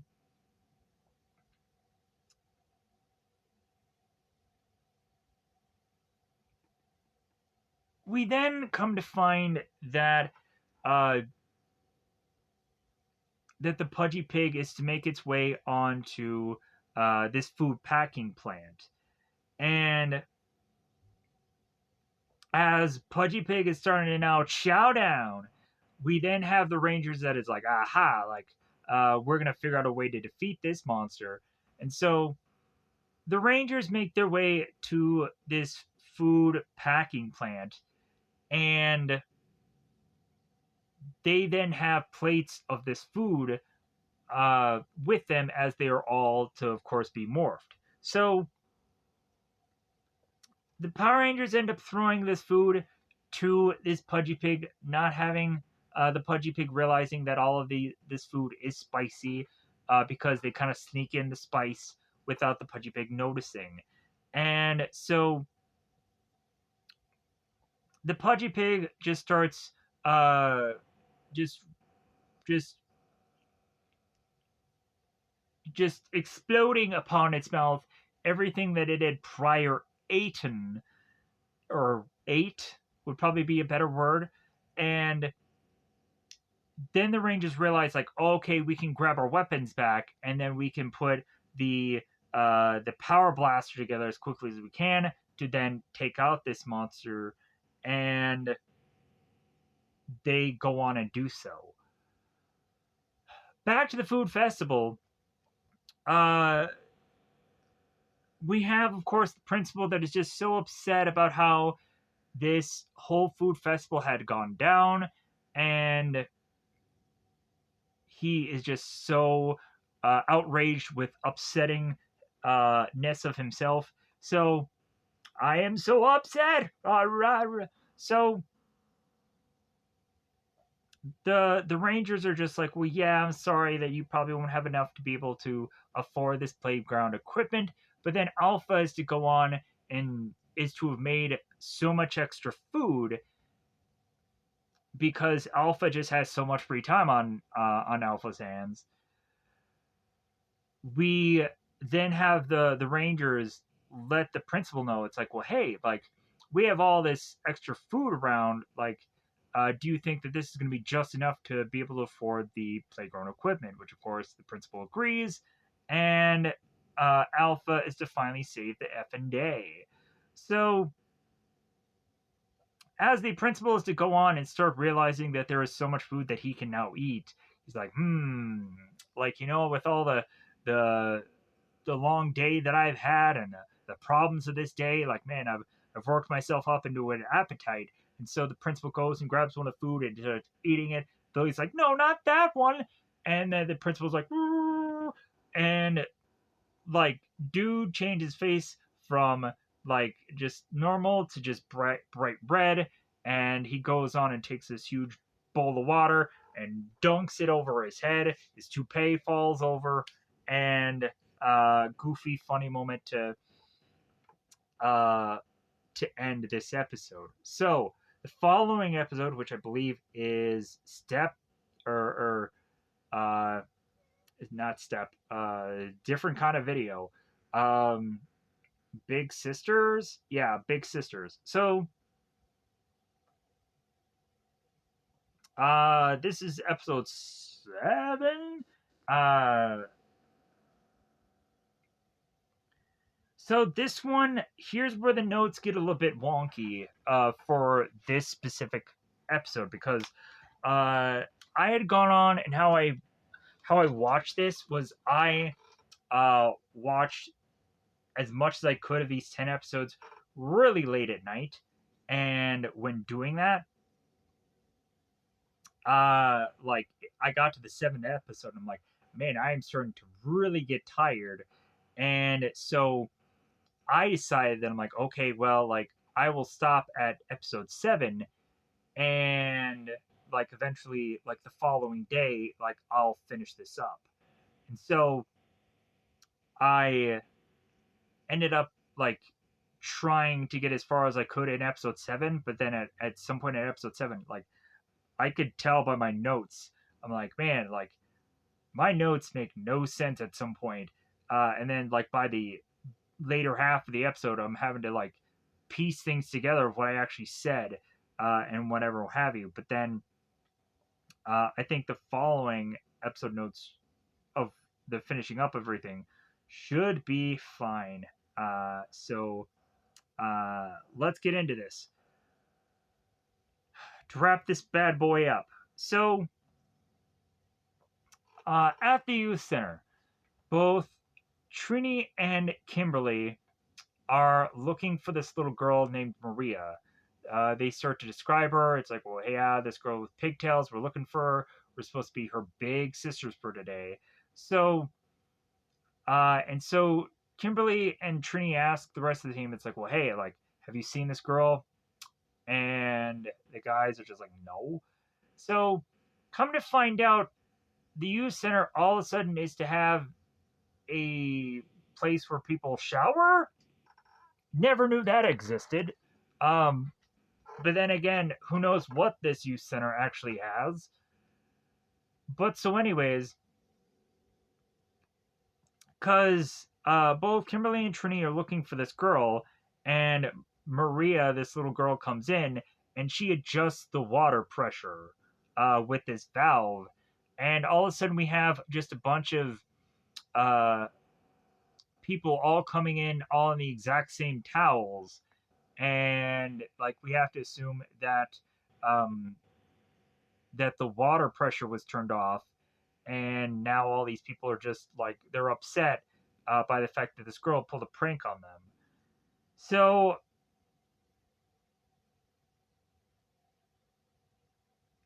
after it seems that Kimberly and Trini are to find out that Maria is going to be a hard, tough cookie to crack,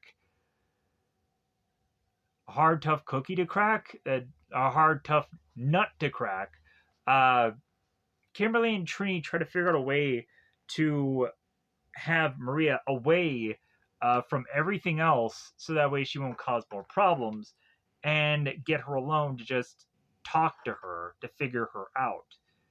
And or maybe even to mentor her, to tell her eventually that if she doesn't like boys that she will eventually. And so Kimberly and Trini like just make a decision like, well, hey, like, hey Maria, like, hey, would you like to go on a picnic? And so Maria agrees. So uh Rita is going on and dealing with this treasure chest of a thing that has these power eggs with inside it. And it comes to find out that Rita is to need one thing to be able to get to these eggs, which of course ends up being a child. And so Rita is looking at Fencer. It's like, what do you got for me this week? I need a child, so you got to give me a monster that specifies in kidnapping children.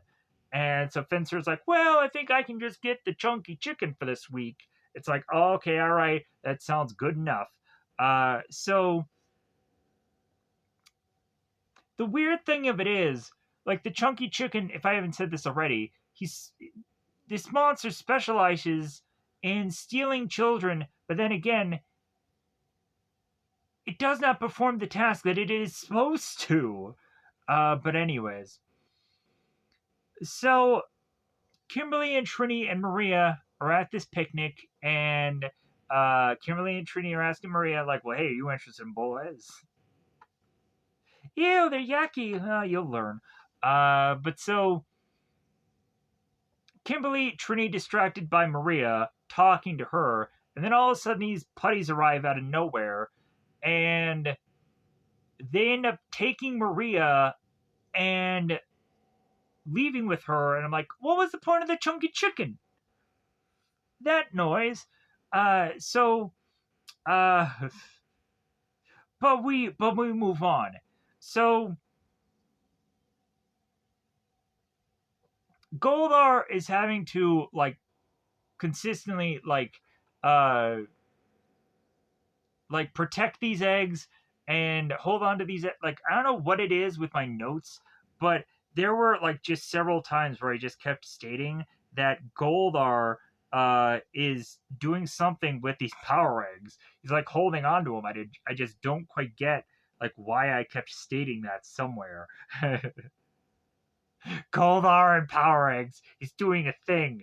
But so since Kimberly and Trini are going on to realize because they were so focused on the putties and had been forgetful about Maria, Kimberly and Trini go back to the youth center to ask if anybody had seen Maria, and of course that was to, of course, not be a thing, because a lot of the other Rangers are too busy trying to take down Ernie's surprise, which is this big, huge, massive bowl of ice cream and banana and something.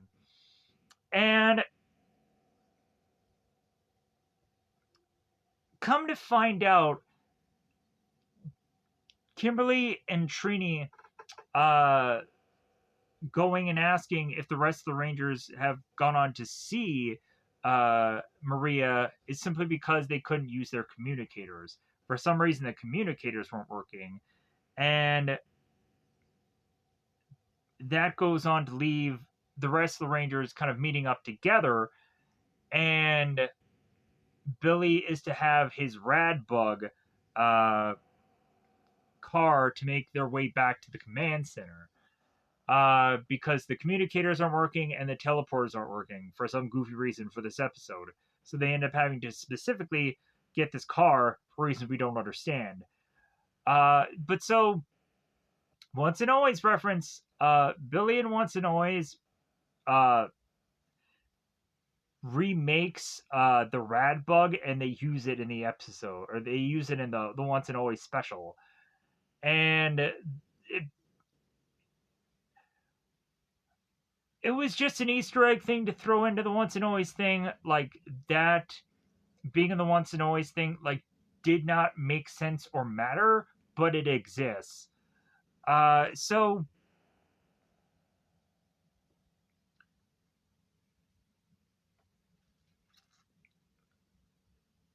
the Rangers make their way to the command center to find out the origin of the power eggs. That the Morphin Masters had placed the power eggs onto this planet in hopes that someday it would matter that these things exist. And that is kind of a cool thing that we end up seeing the Morphin Masters to be used on this show so early. Because if you see Dino Fury or Cosmic Fury, you see them freaking all the goddamn time. It's ridiculous. How many times you just see the Morphin Masters? Like if you see the pilot episode of Cosmic Fury, you're gonna see a Morphin Master. If you barely see it in this episode, you're definitely gonna see it in the pilot of Cosmic Fury. Because if anything, with Dino Fury, you're gonna have to go through some episodes to eventually see them Morphin Masters. But if you see uh, Cosmic Fury, the very first episode, you'll see a boatload of them Morphin Masters. So that's how you can see what they look like. If you don't really care for Cosmic Fury, even though you probably should, because Cosmic Fury has Lord Zed in it, as well as at some point Lord Zed shows up in Dino Fury. But Dino Fury is not a good season or show or whatever, because there's multiple seasons of Dino Fury, and I don't really like Dino Fury that much. I can't wait till when I have to watch this whole entire series to get back to Dino Fury because I don't want to watch that again. I just don't. If anything, we'll cross that bridge when we really get to it because who knows what seasons will eventually break my back. Because if we go through this as a whole entire series, we'll definitely have to figure out which seasons do not work. Uh, because I'm leery about like Jungle Furies or Wild Forces or whatever that I have to get my way through to cover more ground within this show. And obviously, even with the stuff that I just mentioned, there was stuff that I've seen quite a few episodes of, but not the whole season, series, whatever, of specific seasons, let's say, correcting myself. So, uh, but moving on. So, uh, we would get to a point where uh, Maria is, of course, in capture, and we start to see like Babu and Squad and the chicken together, and then eventually we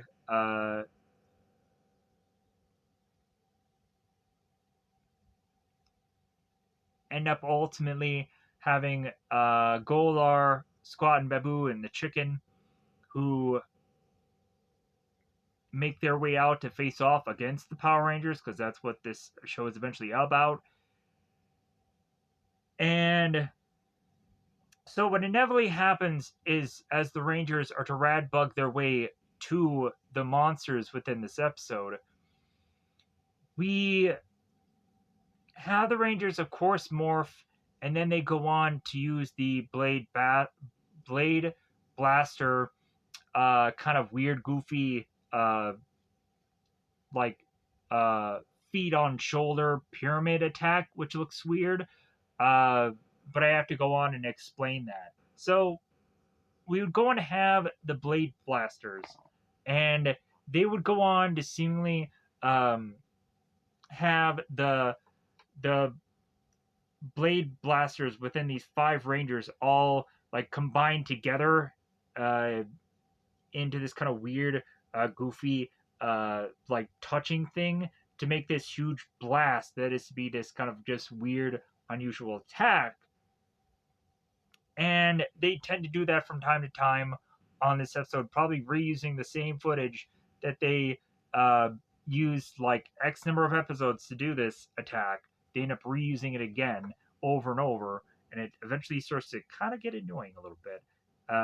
Like, I get it that there's only so many attacks that the Rangers can do at certain points, and it's all about selling certain toys, and selling the Blade Blaster, and selling all of these little things and whatever. Um, but so, anyways, uh,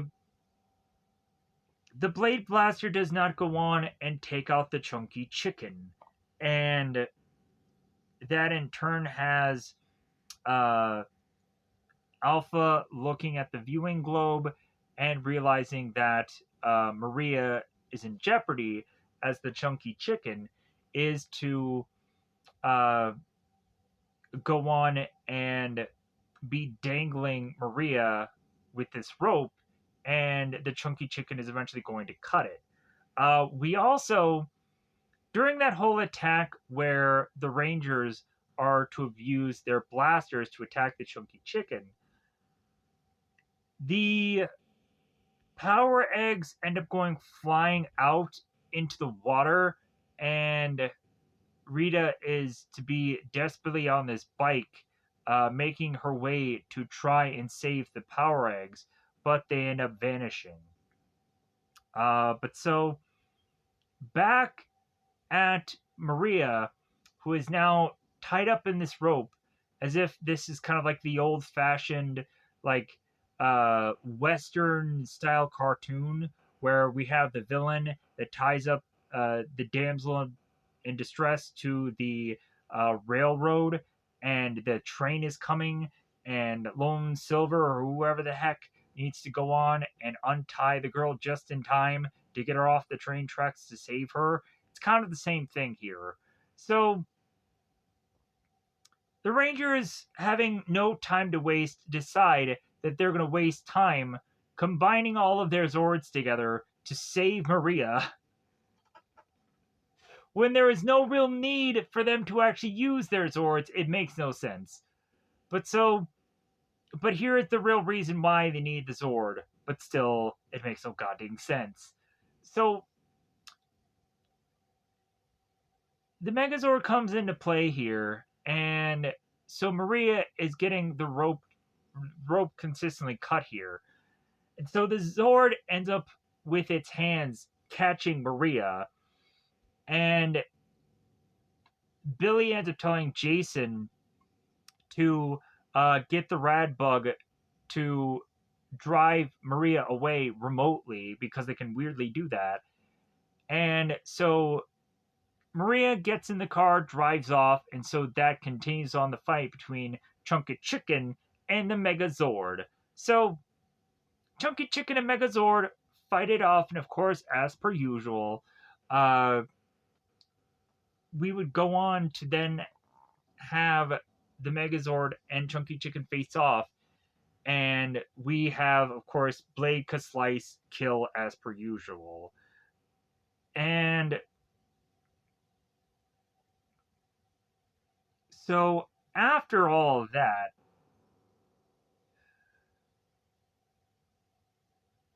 we then go on to, at the youth center, find out on the news that uh, the anchorman is going on and telling us that the Power Rangers have saved the day.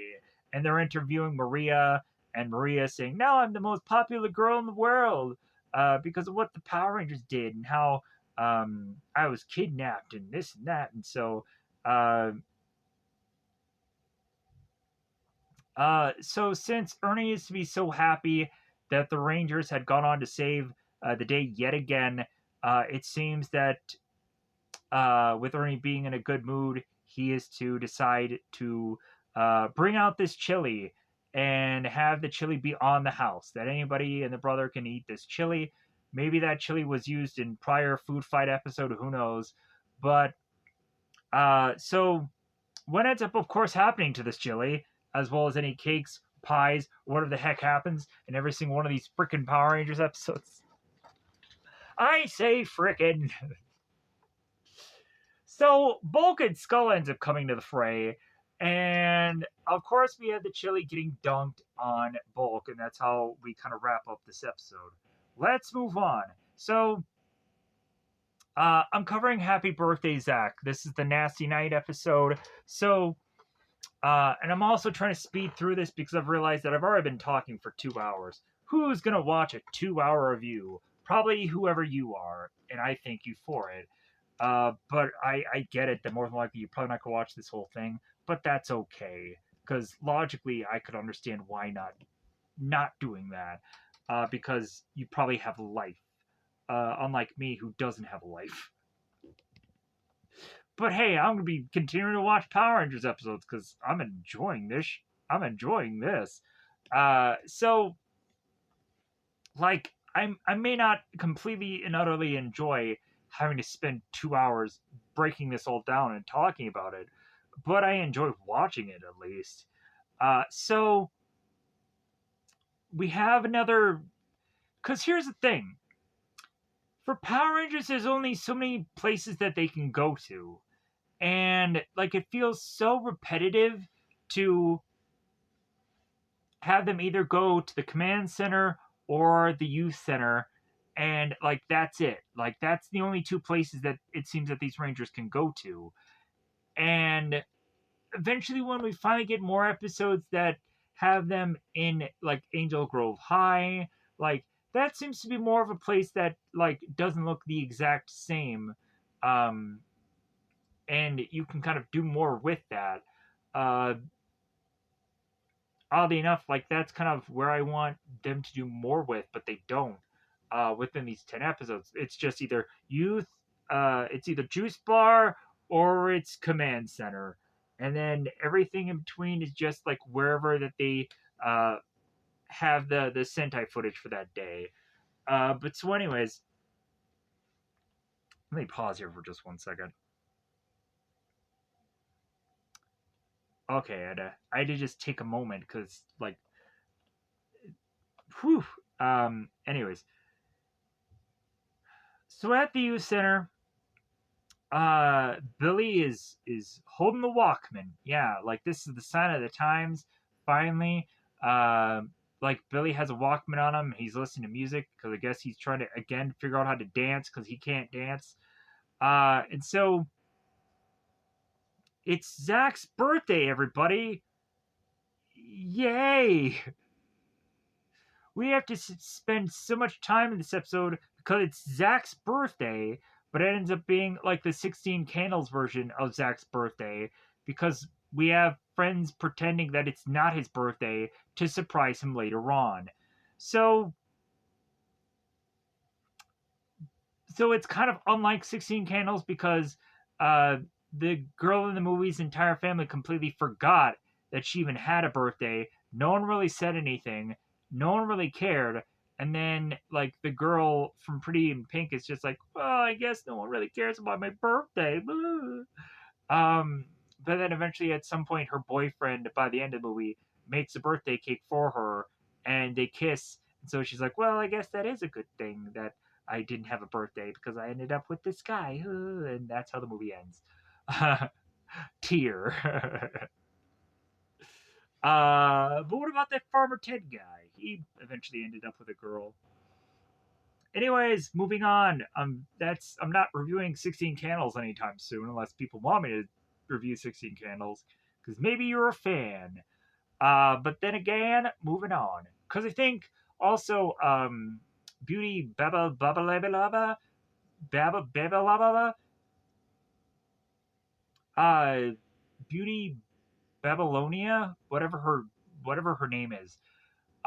She ended up going on and weirdly, I think compared or somebody compared um the 2016 movie to like Breakfast Club, uh, and I thought that was uh, rather interesting. Or wait, uh, yeah, I think she did something that compared the Breakfast Club to Power Rangers. And I don't exactly remember what that was. Um, let's move on because I'm trying to figure it out, but it's not coming to me. Uh, so Ernie has uh, this cake-o-matic, which of course Billy invented, and the cake-o-matic is not working. It's consistently breaking throughout the episode.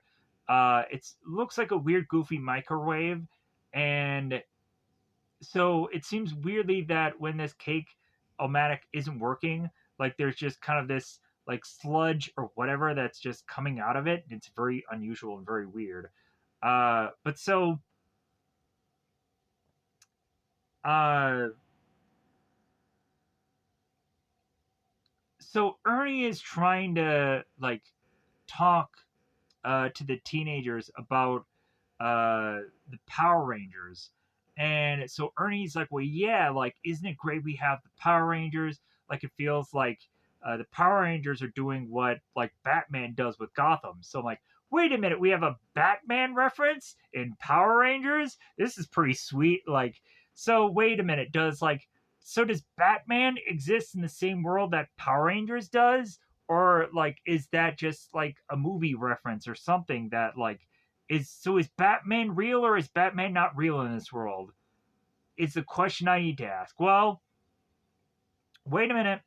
Like there is technically a crossover in the comic books, but uh that's just the comic books though. Like that doesn't mean like I'm not quite sure that actually Batman is real in this world or in this series. Uh but again, like the way that Ernie words it, uh like the Power Rangers do what Batman does for Gotham. So it must Batman must exist in this world. Trying to figure it out. So Jason goes on and tells Ernie the secret. It's like, well, hey, maybe the Power Rangers are aliens. And Ernie's like, whoa, yeah, that that that could be right. Like, it honestly probably would make sense that all of them are aliens because you don't see any of their faces. You can't tell if they are aliens or not. But then again, also, uh, like, why are these uh, Rangers deciding to? wear all symbols of dinosaurs. Like, that doesn't quite make sense.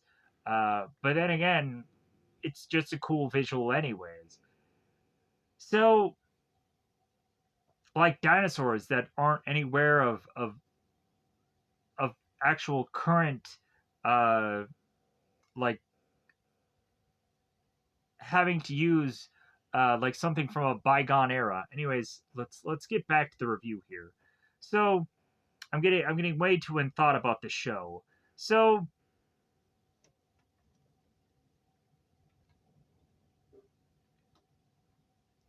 we go into the youth center, and so the Rangers are trying to go on and try to make a surprise party for Zach, and they're trying to hide it from him. And so while Zach is not at the youth center, we have, of course, them blowing balloons, them trying to make a cake with the cake-o-matter.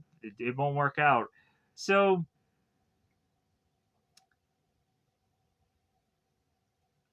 Ernie is to try to go on and to kind of close the youth center, so that way the kids can go and do this party and put it together. And that all of a sudden brings in both Bulk and Skull. It's like, well, hey, like, what are you guys trying to do? And they're trying to crash this party. They're trying to break the balloons. They end up falling on all the balloons and doing all this stuff to uh, kind of make fun of the fact that the kids are putting together this birthday party for Zach, as Skull is to notice the banner, like, haha, like, you guys are putting together this stupid birthday party. So, uh,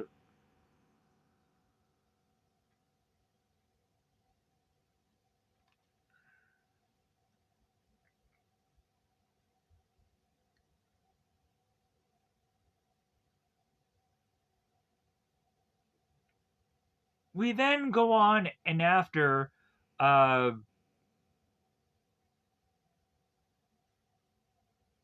the Rangers are to try as much as possible to start to put this birthday party together.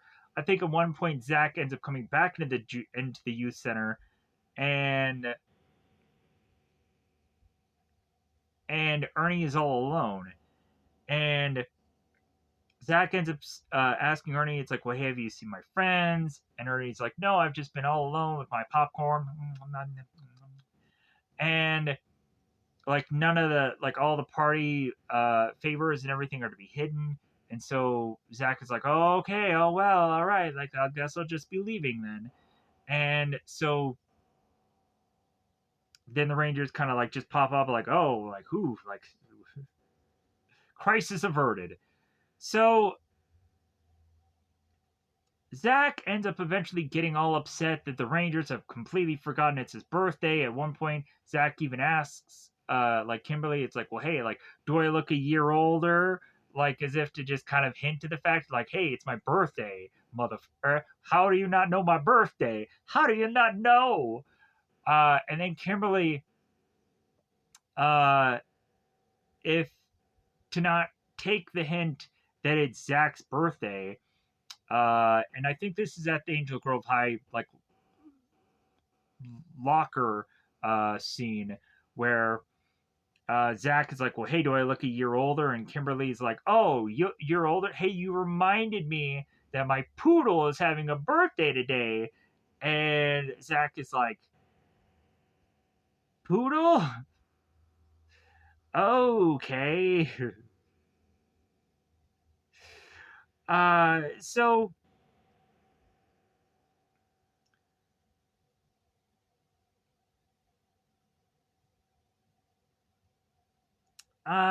so Rita's to go on and make another monster for this week, and that leaves Fencer to be creating the sword because he wants to make the Nasty Knight. So, because we come to find out that the Nasty Knight had been a character who had faced off against a warrior before, and we realize more than likely that that footage that they took this scene from is obviously from the Sentai, because the warrior is the Black Warrior, or the Black Ranger warrior from the the Jew Ranger Sentai. And I was like, all right, okay, cool. Like we're seeing actual Sentai footage in Ranger in the Mighty Morphin Power Rangers briefly, and some people probably not have caught up on it or caught that. But anyways, so uh, I've already kind of mentioned all of this stuff. Uh, so after Zach is to go on and to go back to the youth center, try to find his friends, and he's all bummed about his birthday. His B day is wasted. Oh no, no one cares about my B day because all they care about is themselves. Oh, how dare my teammates just think of themselves for once. So Zach is all upset. He's all alone. And Rita's like, well, I didn't forget your birthday, as she appears in front of Zach to then bring with her the Nasty Knight to then have Zach face off against the Nasty Knight, forcing then Zach to morph. And so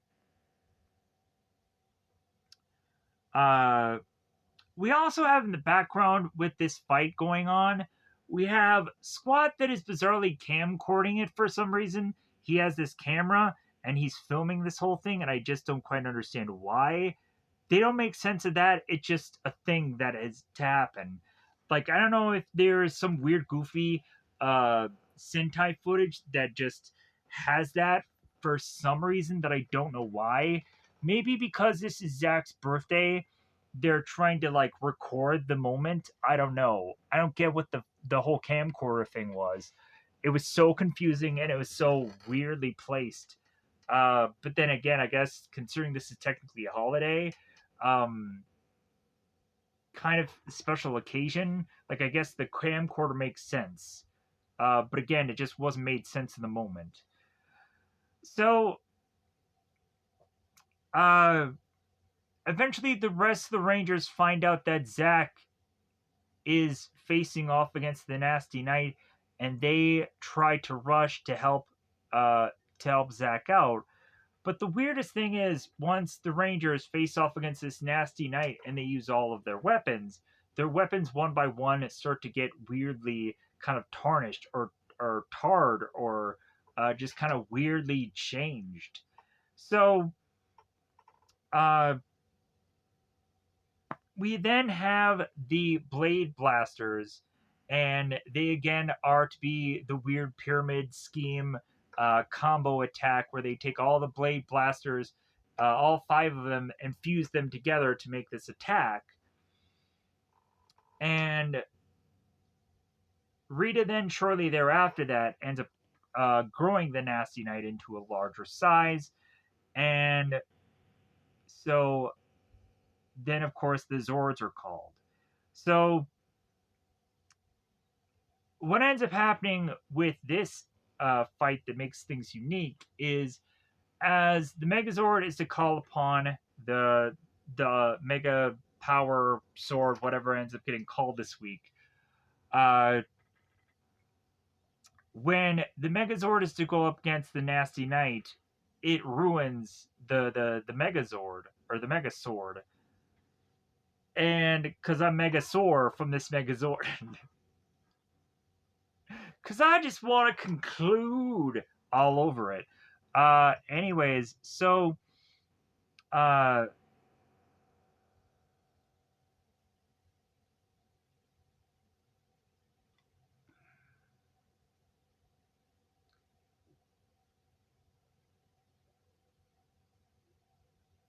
so as Nasty Knight and Zach have kind of had a good face off for a good amount of time now, Zach is to start to realize what the Nasty Knight's weakness is. And it seems that the Nasty Knight kind of deals with this energy. So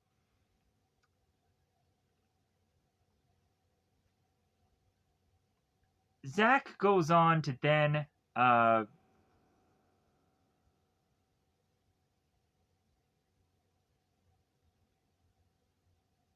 blah, blah, blah, blah, blah. So uh,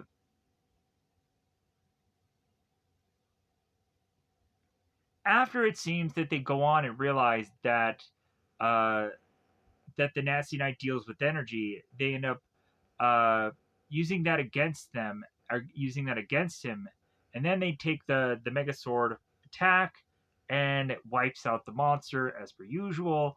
So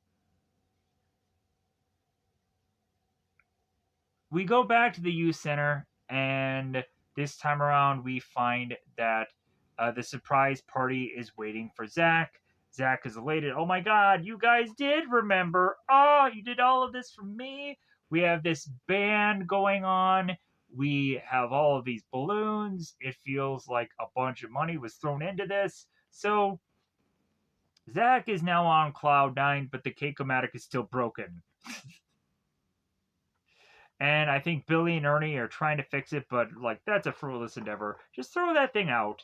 So, uh, we have this specific birthday song, uh, being made, for the end of this whole thing, and so we have to waste so much time by the end of this episode just having this birthday song go off, and people are dancing. I'm like, we have to spend time ending the episode with this. Like, okay, we just have to milk this out. So now we're going to the next episode, which is to be the I Guy episode. So I'm trying to get this done as quickly as possible. I know that this is going to be such a long video, and I get it that people will probably also say, dude, I watched this whole thing, and you're wanting and complaining about the time. I get it. People love shorter videos. I probably should have cut this in half. But also, I now know how long these videos are, so maybe uh, I'll probably have to decide how to shorten a lot of these reviews up because I'll have to be forced to do that, or I'll have to figure out how to uh, review less episodes. Could be a better idea, uh, but they take far too long every single time I do any of these. And then also, if I do 10 episodes at a time, I know that I can cover more ground with this show. But then again, it takes so much time to talk about all these. So, uh, the following episode, we find that Willie creates the VR roller coaster hologram or hologram game, and so all the Rangers have all these headsets on, and they're going through this roller coaster, and everybody's like, "Wow, whoa, whoa!" And Kimberly's like, "Hey, we need to stop this. I'm getting dizzy." So they end up stopping the game. So, uh, Billy, of course, is praising Willie for his intelligence for being able to put this virtual reality thing together.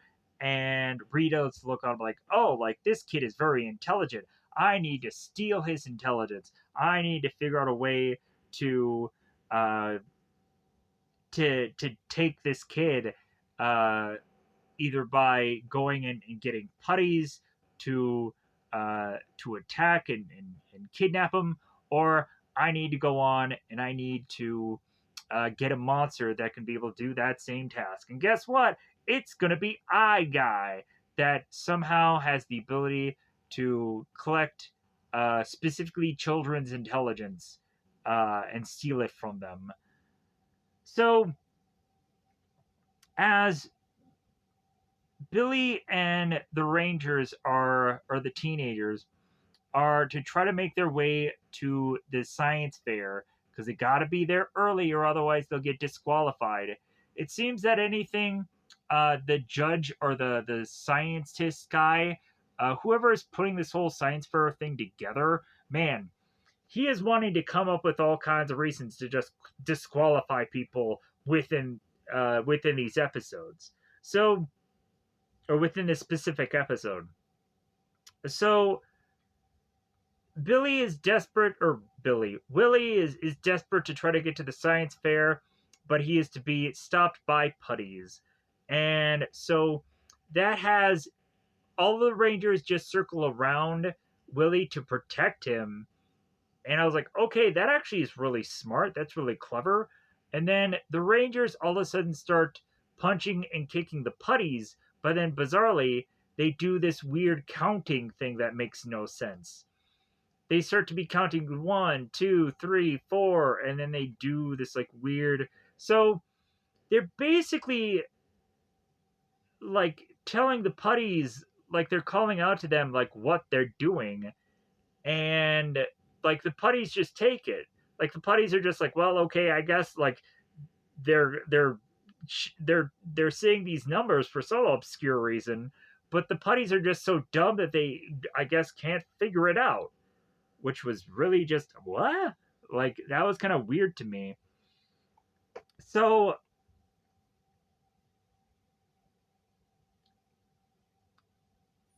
uh, so Finster goes on and he creates the Eye Guy, and he goes on to mention to Rita like what his specialty is, which I've already said. And so then we make our way on to the science fair. So we of course have over the loudspeaker that the scientist is explaining that if any kids are to be late to the science fair, they will be disqualified. How are they supposed to know when the science fair is to be that very day? But whatever. Willie ends up talking to Billy, and Willie is kind of afraid of the possible results that Willie might get. Like he's like, well, uh, like I don't know, like he's kind of losing his confidence. He's like, and Billy's just like, no, man, like what you created here is something unique, and like you're really gonna go on and you're really gonna wow the judges. So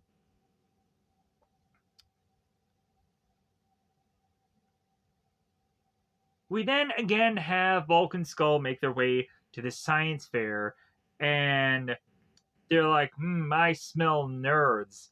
And Skull is like, well, hey, like, let's not catch nerditis. Let's get out of here. But then they still want to go on and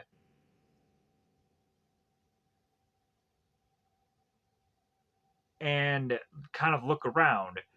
So Bulk and Skull find this one spraying device, and Bulk is just like, hey man, you gotta use it. So Skull uses the device on Bulk and he loses his pants, and all we see is Bulk's undies.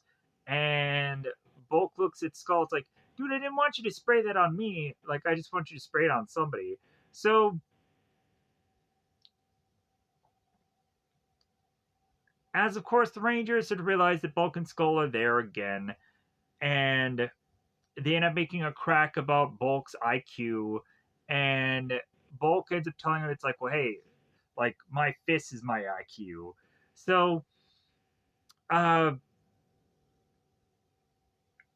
Jason ends up calling Bulk a caveman with his club, and that ends up leading to Bulk and Skull uh, falling into this cart, which forces them into this weird fashion machine that ends up transforming them into wearing women's clothes. And then eventually they demand that the Rangers give them back their clothes. And when they end up getting back their clothes is tiny, and they can't wear them anyways. So after finding out that Willie is somehow involved with these teenagers who created such an event of chaos and what have you, the judge is to look at Willie and say like, well, Willie, since you were somehow uh, in the vicinity of being around this whole event, I'm going to disqualify you. And so Willie just like runs off. It's like, oh, now now I'll never be able to show off my cool hologram or hologame to anybody, and like I'll never get cool awesome points in the science fair and whatever. Uh, so uh, so that's where I Guy ends up finding Willie, and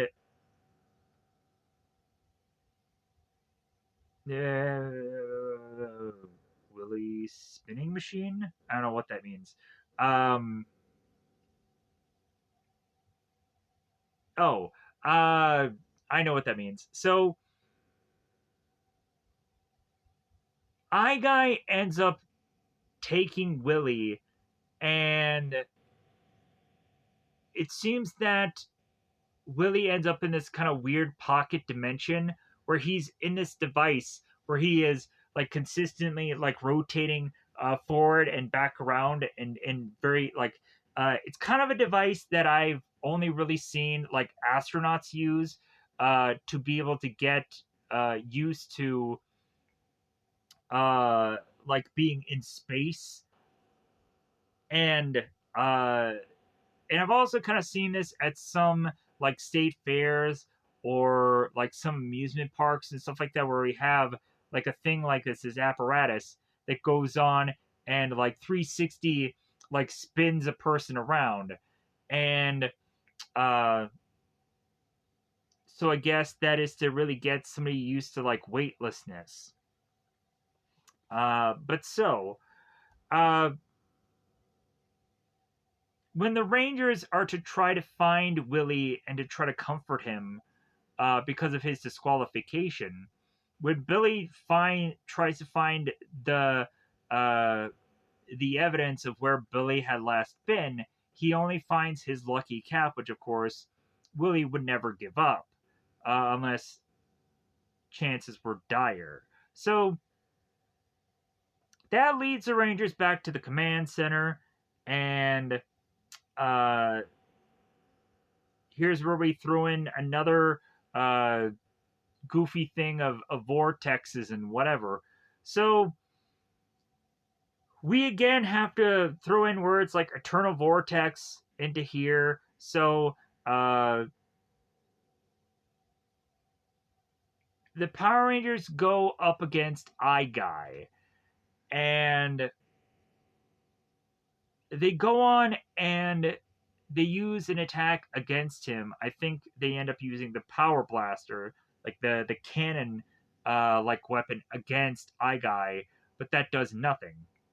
The eyes all collectively gather back together, and it's as if they did nothing. And so, like, okay. So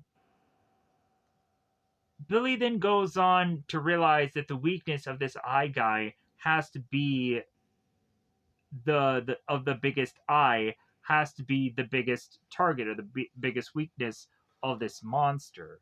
So, uh,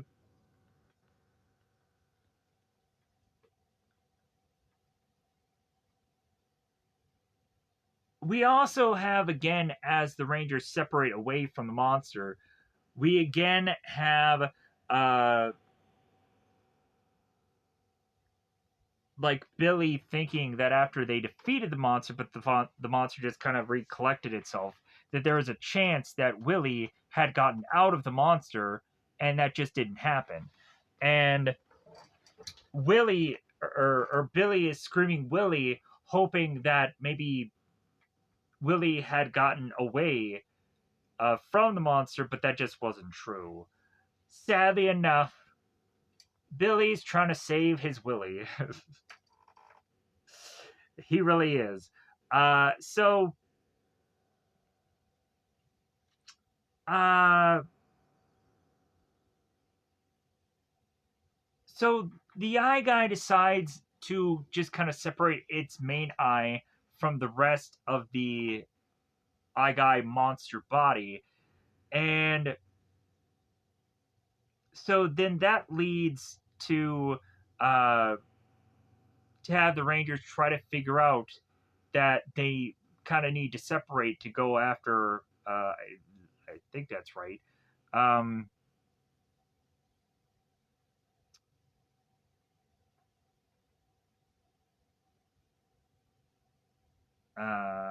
oh yeah.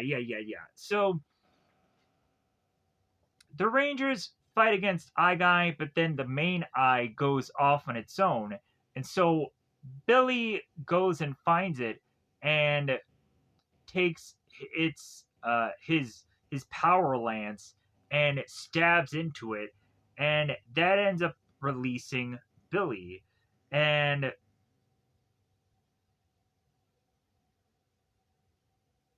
we then again have the monster shortly thereafter that grow into large size, which of course then has uh,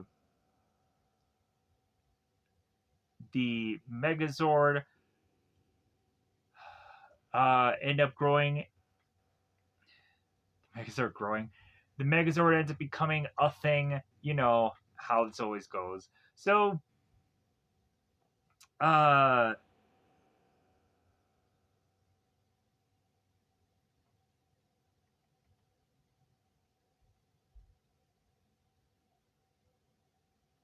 we have at this point where, again, we're still using that the main eye is still Eye Guy's weakness. But when we get to the Megazord fight, I believe the eye is closed, and so they have to wait for the opportune time where the eye opens back up for them to strike again. So uh, the Zords end up using the cannons to blast onto Eye Guy. Then the Zord ends up kind of coming to full Megazord, and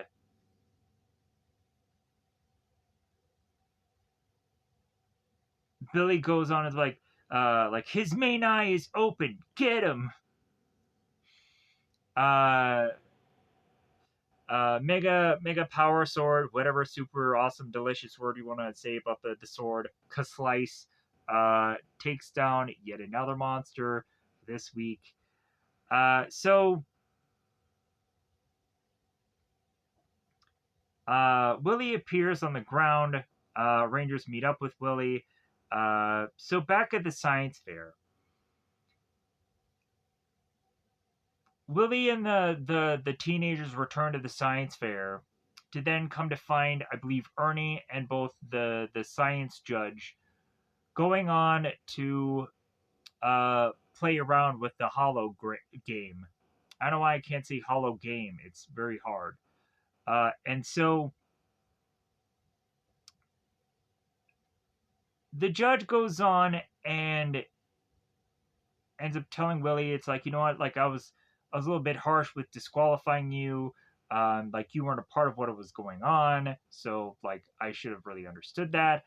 And also, since Willie did not go and explain like what his thing was about his virtual reality hollow game was about at all to this judge, but yet the judge still went on to play around with it and had a fun time. The judge just decides to give Willie the first place prize because he's just better than everyone else's. And here's where Bulk and Skull coming in, wanting to have their clothes, and their clothes are tiny, and that's how they wrap up the episode. So, I hope this is the last episode. I think this is it. Thank God. I'm getting so tired. Um, and here's the reason why is if you probably don't care anyways. Um, I go on and I try as best as I can to figure out the best wording um, for all of these reviews that I do. And there's sometimes where I need a lot of attempts to try to get the wording right. And I fail miserably at like there are probably 10 to 20 different attempts of me starting a video and that takes up a lot of time. And there's sometimes where I'll go on and I'll go for a good 30 to 40 minutes and then I'll mess up somewhere and have to start all over again. Because that's the problem. Because I just don't have editing software, or if I edit a video, it is an arm and a leg to get it all fused together. So hopefully this all gets fused together in one shot of a video, or otherwise I have to fuse clips together, and that takes hours. So best of luck. I hope for this video to go out and to just be done. Um, but like just having so many attempts at just struggling to start a video really just tells you how much I care about this. And then also, it also states like how not good at this I am. Man, I would be just so afraid of going and doing a video live. Um,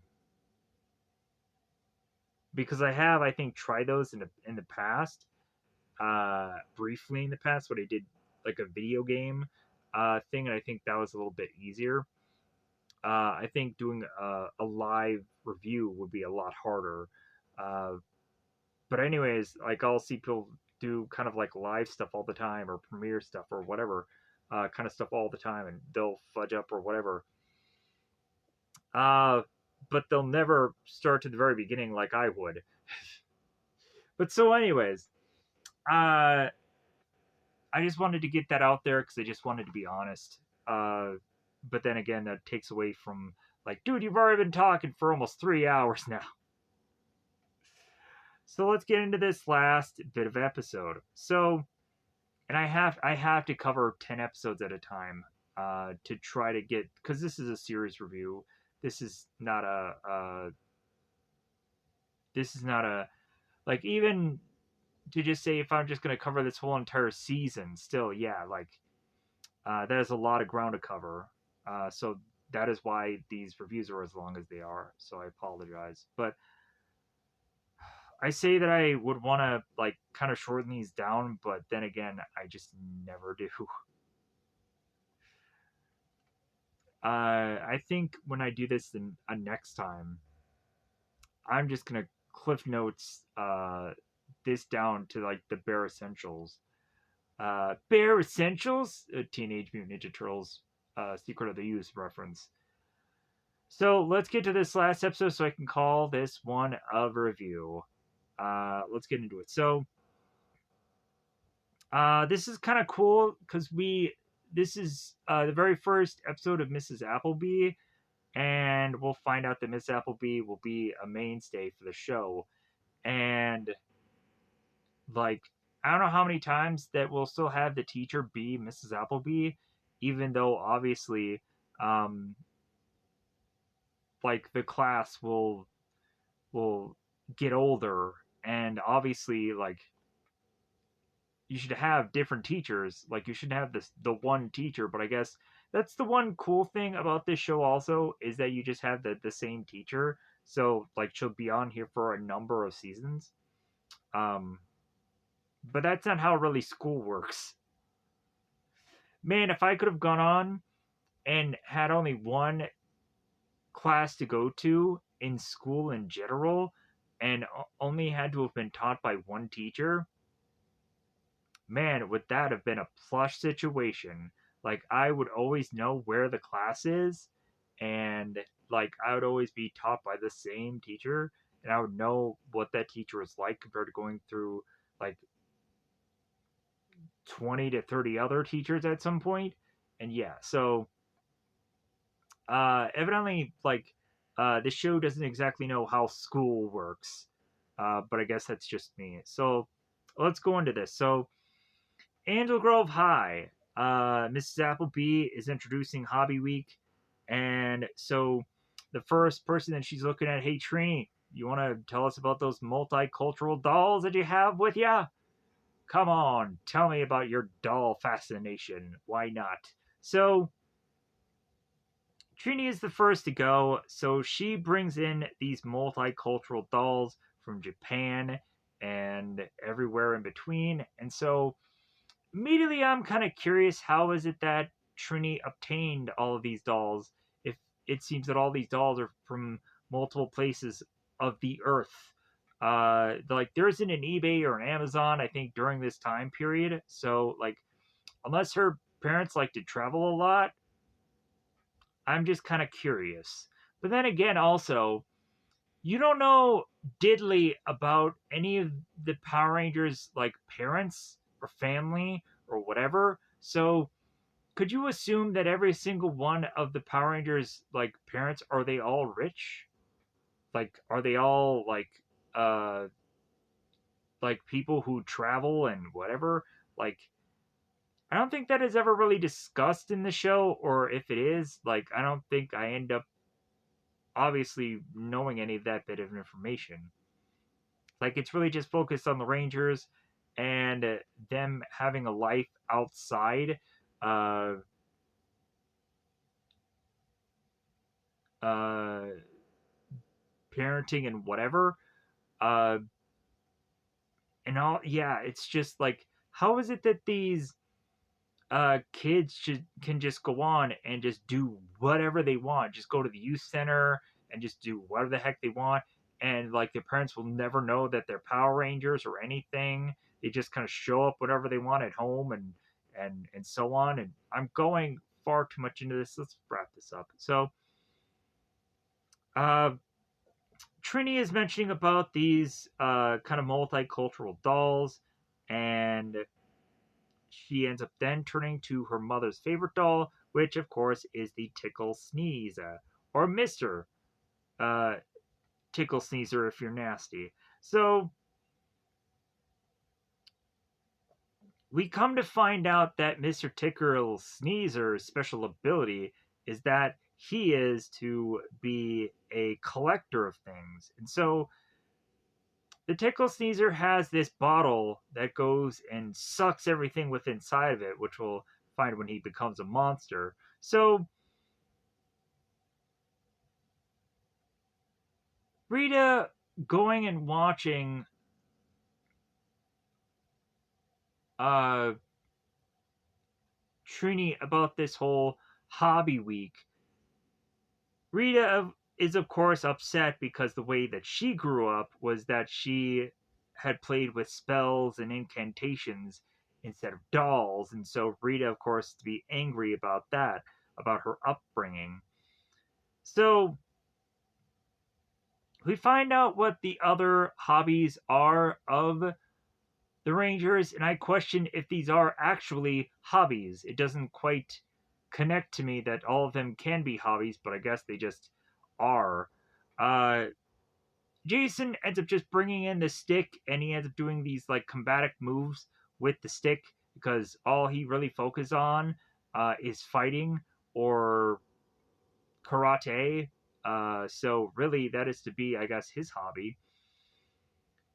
Zach, he surfs, and I immediately question that. I'm like, when do you have time to ever surf? Plus, also, like, uh, I have never seen like one episode where like they scuba dive, but I've never seen them ever surf. Like, yeah, we do have the whole Ninja Storm thing where the Rangers surf, but that's in a completely different area.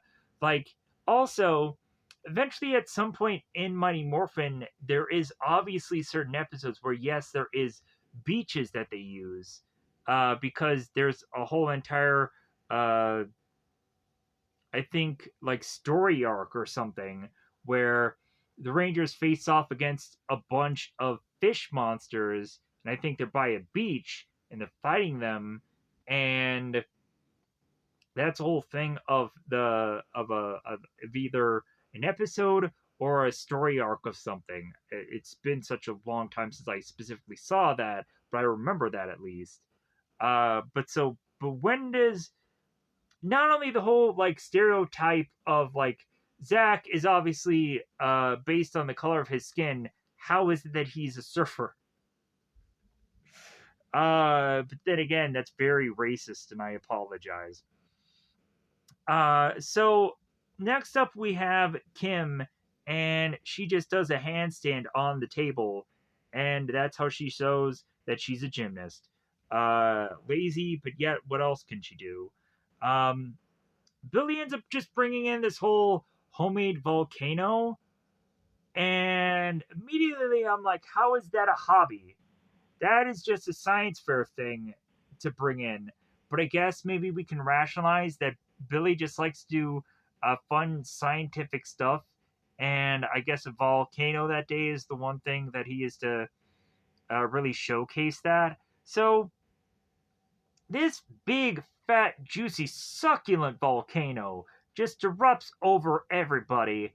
And, like, I'm obviously looking at the desk that this volcano is sitting on, and they had ruined that desk with that volcano spillage. And I am just like, you've ruined that desk.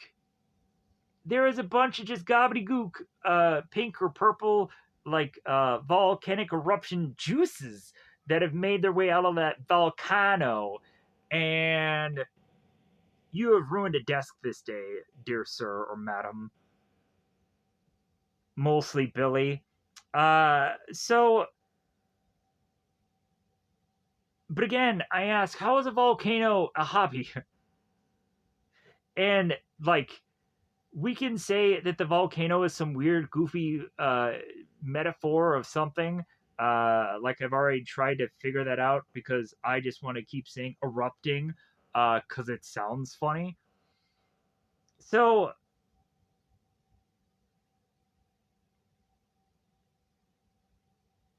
after it seems that they're to cover the class with hobby, Bulk and Skull afterwards are to, of course, figure out a way to ruin this whole hobby week by simply going on and taking the tickle sneezer doll and having it be a keep away from Trini.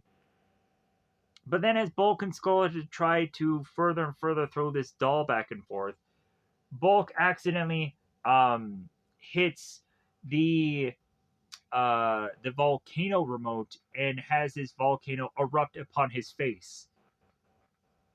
And this show has now gotten full X rated. So Skull is to be like, oh my god, Bulk, what happened? And then Bulk just looks at Skull and just in his face.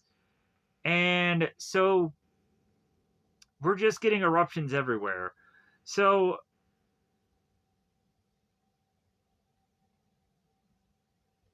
da, da, da.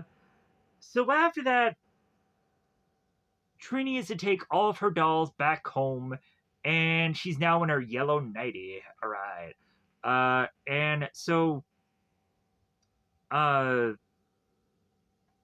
but Trini ends up taking her individual tickle sneezer, uh, tickle breather, whatever the goofy name of this doll is, that I will go on and consistently make fun of through the rest of this review because I need something to do. And so Trini takes Tickle Breather and puts it very so close to her bed compared to all the dolls because again it's her mother's favorite. Uh, and then why doesn't her mother have this doll if it's her favorite? Maybe something happened to her mother. I don't know. I'm drawing conclusions because her mother doesn't exactly exist. Sadly enough in this show. Maybe she will somewhere down the road, but not today. So since Rita is to realize that uh, Trini has seemingly this favorited doll, uh, Squat needs to retrieve this doll and be able to make it a monster. And so while that is all going on, I'm like, man, Trini can sleep really well with this really green light lighting the whole entire room, as well as also Squad is using this device. Squad and Tickle Pleaser are both talking to one another. I'm like, man, Treaty is sleeping good.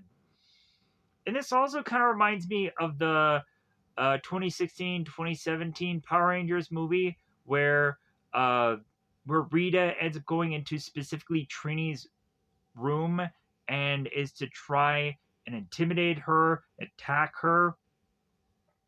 Just kind of throwing that in there also. So, uh,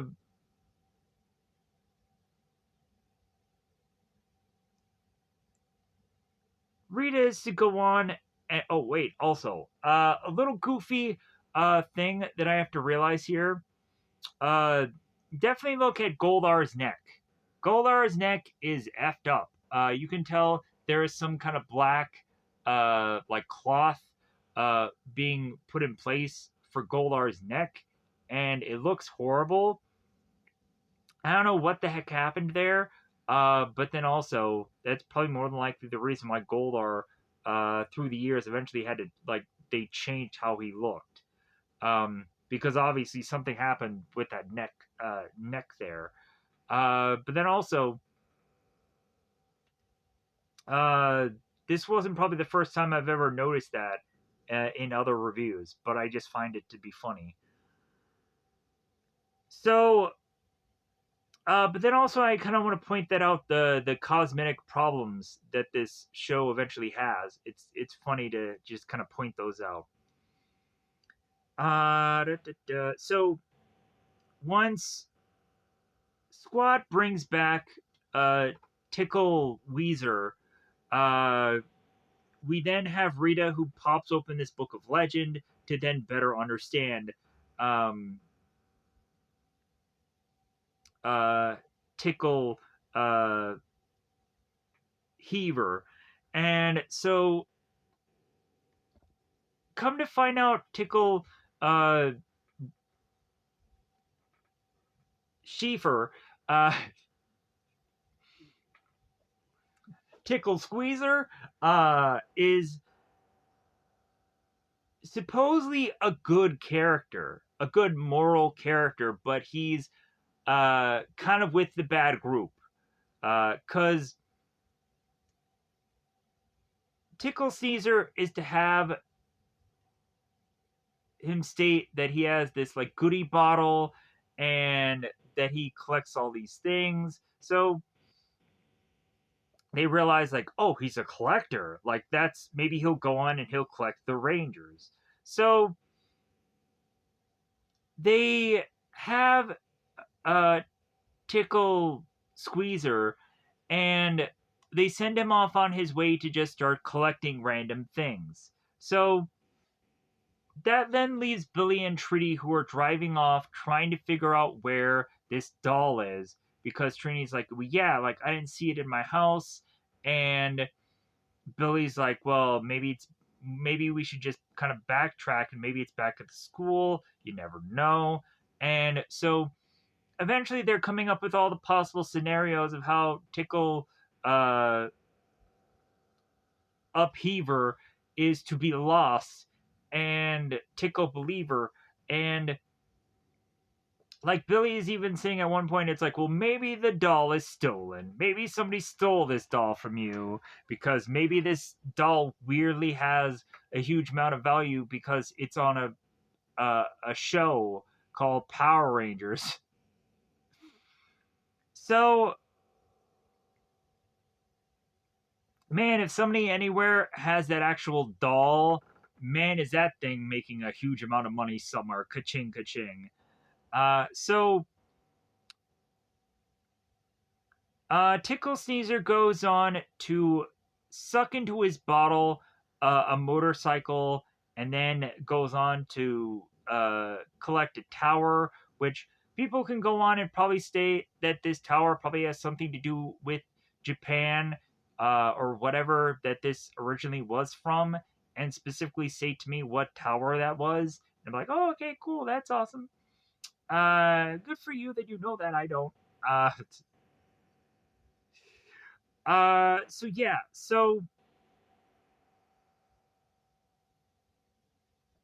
da, da, da. Uh, So after Tickle up lever uh up the lever uh is to start collecting all this stuff. He then notices that there's a car that's seemingly parked nearby, and that is to be having both Billy and Trini within it. So Trini and Billy both look at Tickle Sneezer, and Trini is like, "Well, hey, like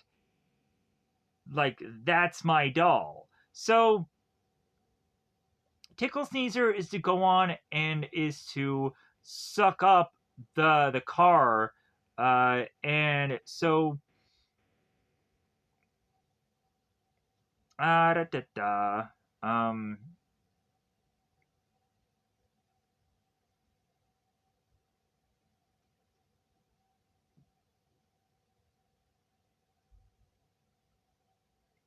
So now back at the youth center, we again have Jason and Zach, who have already fought way too much in this show, that are now fighting again as Kimberly is watching on.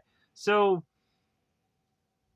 Jason is going and taking these thick, and I mean thick, I mean succulently thick pieces of wood, and I want to have so many jokes right now about wood. It's freaking gonna be awesome. So Jason goes on and takes this really big, long, thick, just fat piece of wood, and he lays it down, and he just breaks it with his hand. I'm like, this makes no goddamn sense, because this piece of wood is so succulent and so thick. There is no easy way for these people to just break these pieces of wood. Like, I don't believe this for 1 second that this was actually a real piece of wood that Jason broke. I honestly feel that like that had to be some kind of like foam wood, or it had to be uh like something other than actual wood. It makes no sense to me of how Jason could just easily have broken that wood. Um, and then Jason stacks a number of pieces of wood to break, and then the communicator goes off because, of course, it does. But then also, we have Bulk and Skull looking on as Jason had broken that piece of wood, and so Bulk is just like, "Well, hey, I can go on and I can do the same thing." It's like my uh my hands are lethal weapons because he's crazy. Do you guys remember the Mel Gibson lethal weapon where Glover turns to Mel Gibson? He's like, "You really are crazy." Uh,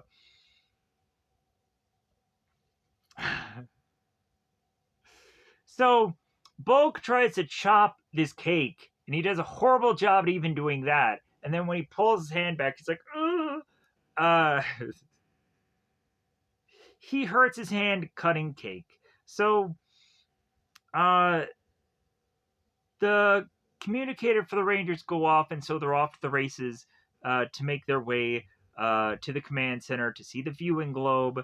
So, uh, they're starting to see that Tickle Sneezer is collecting planes, trains, and automobiles. Automobiles really is to be the one that Billy and Trini are within. So the Rangers realize that they have to, as quickly as possible, make their way to Morphin, and because let's Morphin go.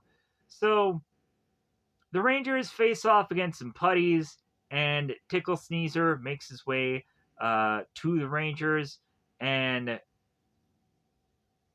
like we start to realize that Tickle Sneezer tends to trip quite easily, and he easily trips here. The bottle ends up going flying, and I believe this is where uh, the bottle ends up flying on the train tracks, and now Kimberly has to run to try to get to the bottle to save both Billy and Trini from getting the bottle broken and killed. So uh, so Kimberly rushes to to try and uh save the bottle, and so she does. And she opens the bottle, the Rangers come out of it, and so uh that also leaves to have Kimberly, I think, get attacked by Goldar, but I think that's just me in my brain. So uh Rita is to go on and try to tell Tickle Sneezer, it's like, well, hey, like, you need to go on, you need to collect these Rangers, but Tickle Sneezer is like, well, hey, I don't have a bottle now. And so Rita's just like, well, hey, like, F it, let's throw this staff, let's make my monster grow, like, let's get this over with. So we have Jason again, dinosaur power! We need dinosaur power! So, uh, we again bring in the Megazord and the crystals. It's very weird. So da, da, da, da. So we have now the Megazord fight between uh Tickle Sneezer, and the uh the Tickle Sneezer has the bottle back, and so what ends up happening is that the Megazord ends up getting sucked into the bottle. And I'm just thinking at this point, like, Zordon should just be like, oh, fuck. But no! Like, the nobody really goes and celebrates. Rita's like, oh my god, I'm gonna throw a party. We finally beat the Rangers. Like, we've done it. It's great. You would think that this would be like credits roll, like the Rangers are done for.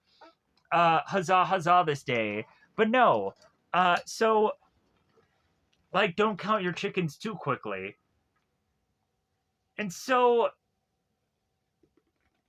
you would think Rita at this point had won. The Megazord is sucked in there, but Jason then ends up calling for the Megazord, and weirdly, the Megazord is just enough to create just enough problems because the Megazord falls onto the ground, and even though the sword is well of a good enough distance away from Tickle Sneezer, bizarrely, just the impact of the sword falling to the ground is just enough to trip Tickle Sneezer to drop the bottle to then have the Megazord come back from out of it. And so Rita and Goldar and the gang are all back on Earth, and they're watching on this battle. And what ends up happening is that the Megazord decides to take the bottle from Tickle Sneezer and end up trying to suck Rita into the bottle. And so that goes on to then have Rita kind of lose her hold on Tickle Sneezer. And so then now like Rita escapes, and like Squat is just kind of flying in air. He's kind of still like he's still like trying to get sucked into the bottle as all the rest of the other villains are kind of teleporting away. So uh and this is kind of just wrapping this up. I don't need the rest of these notes. So by now the end of this, Tickle Caesar is now on the side of good. And so now Zordon, the Rangers, and everybody are trying to convince Tickle Caesar, like, well, hey man, you need to like open this bottle back up so like everything that you collected like will go back to the way it was. And Tickle Caesar's like, well, hey, well, like I like to collect goody things and whatever. Like, it's like, no, you need to take all this stuff and put it back the way it was. So Tickle Sneezer does go on and do so, and Zordon's like, well, yeah, like this guy is actually all well and good. He was just with the wrong crowd, so like he'll do the right thing. And so Tickle Sneezer puts back where all of which things were taken from, and so after that, we then have the finishing of the Hobby Week, and Bulk and Skull are up. And weirdly enough, Mrs. Appleby is like scratching and itching her body, and we come to find that uh, Bulk and Skull are big fans of parasites or fleas, and they end up showcasing that they had a flea circus, but the flea circus, it seems, is completely empty. And we have to realize that Mrs. Appleby, I guess, has all the fleas because she was there before all the other students. And so now, like, Mrs. Appleby is just like itching and freaking out and whatever by all the fleas that are all upon her. And that's how we just kind of wrap up this episode, I believe. So, with that said, I'm going to get the heck out of here because I've talked for 3 hours now. And then also, I'm going to try to get some normal stuff that I normally commonly do for the day. I don't know when the next time will be that I'll try to get all other 10 episodes of this review done, but I think that is going to be the consistent for here on out. But then again, for how long this took me to talk about, I'm a little afraid about how I'm going to approach this and attack this. But I'm going to get the heck out of here. Thank you for going on and watching this video. I know it's a very long one. I know people will not probably want to go on and watch this whole thing, and I get it. But really, at this point in time, this is to just be a series review, and again, I'm trying to get through this series as quickly as possible, and that uh, that really uh, is to also just be like, well, why can't you just cliff notes these episodes, and why can't you come up with, yeah. um we'll figure that out the longer that we do this, how to best go into this. Some people may like the full-on details and just be like, hey man, I'll come back to this video a number of times and just kind of carve out uh some of this, and that's great. Thank you for going on and doing that. But I'll have to probably in the future figure out how to best approach this. But otherwise, I'm going to approach my way out of here because I have other things I need to do for today. So with that said, goodbye everybody. Bye everybody.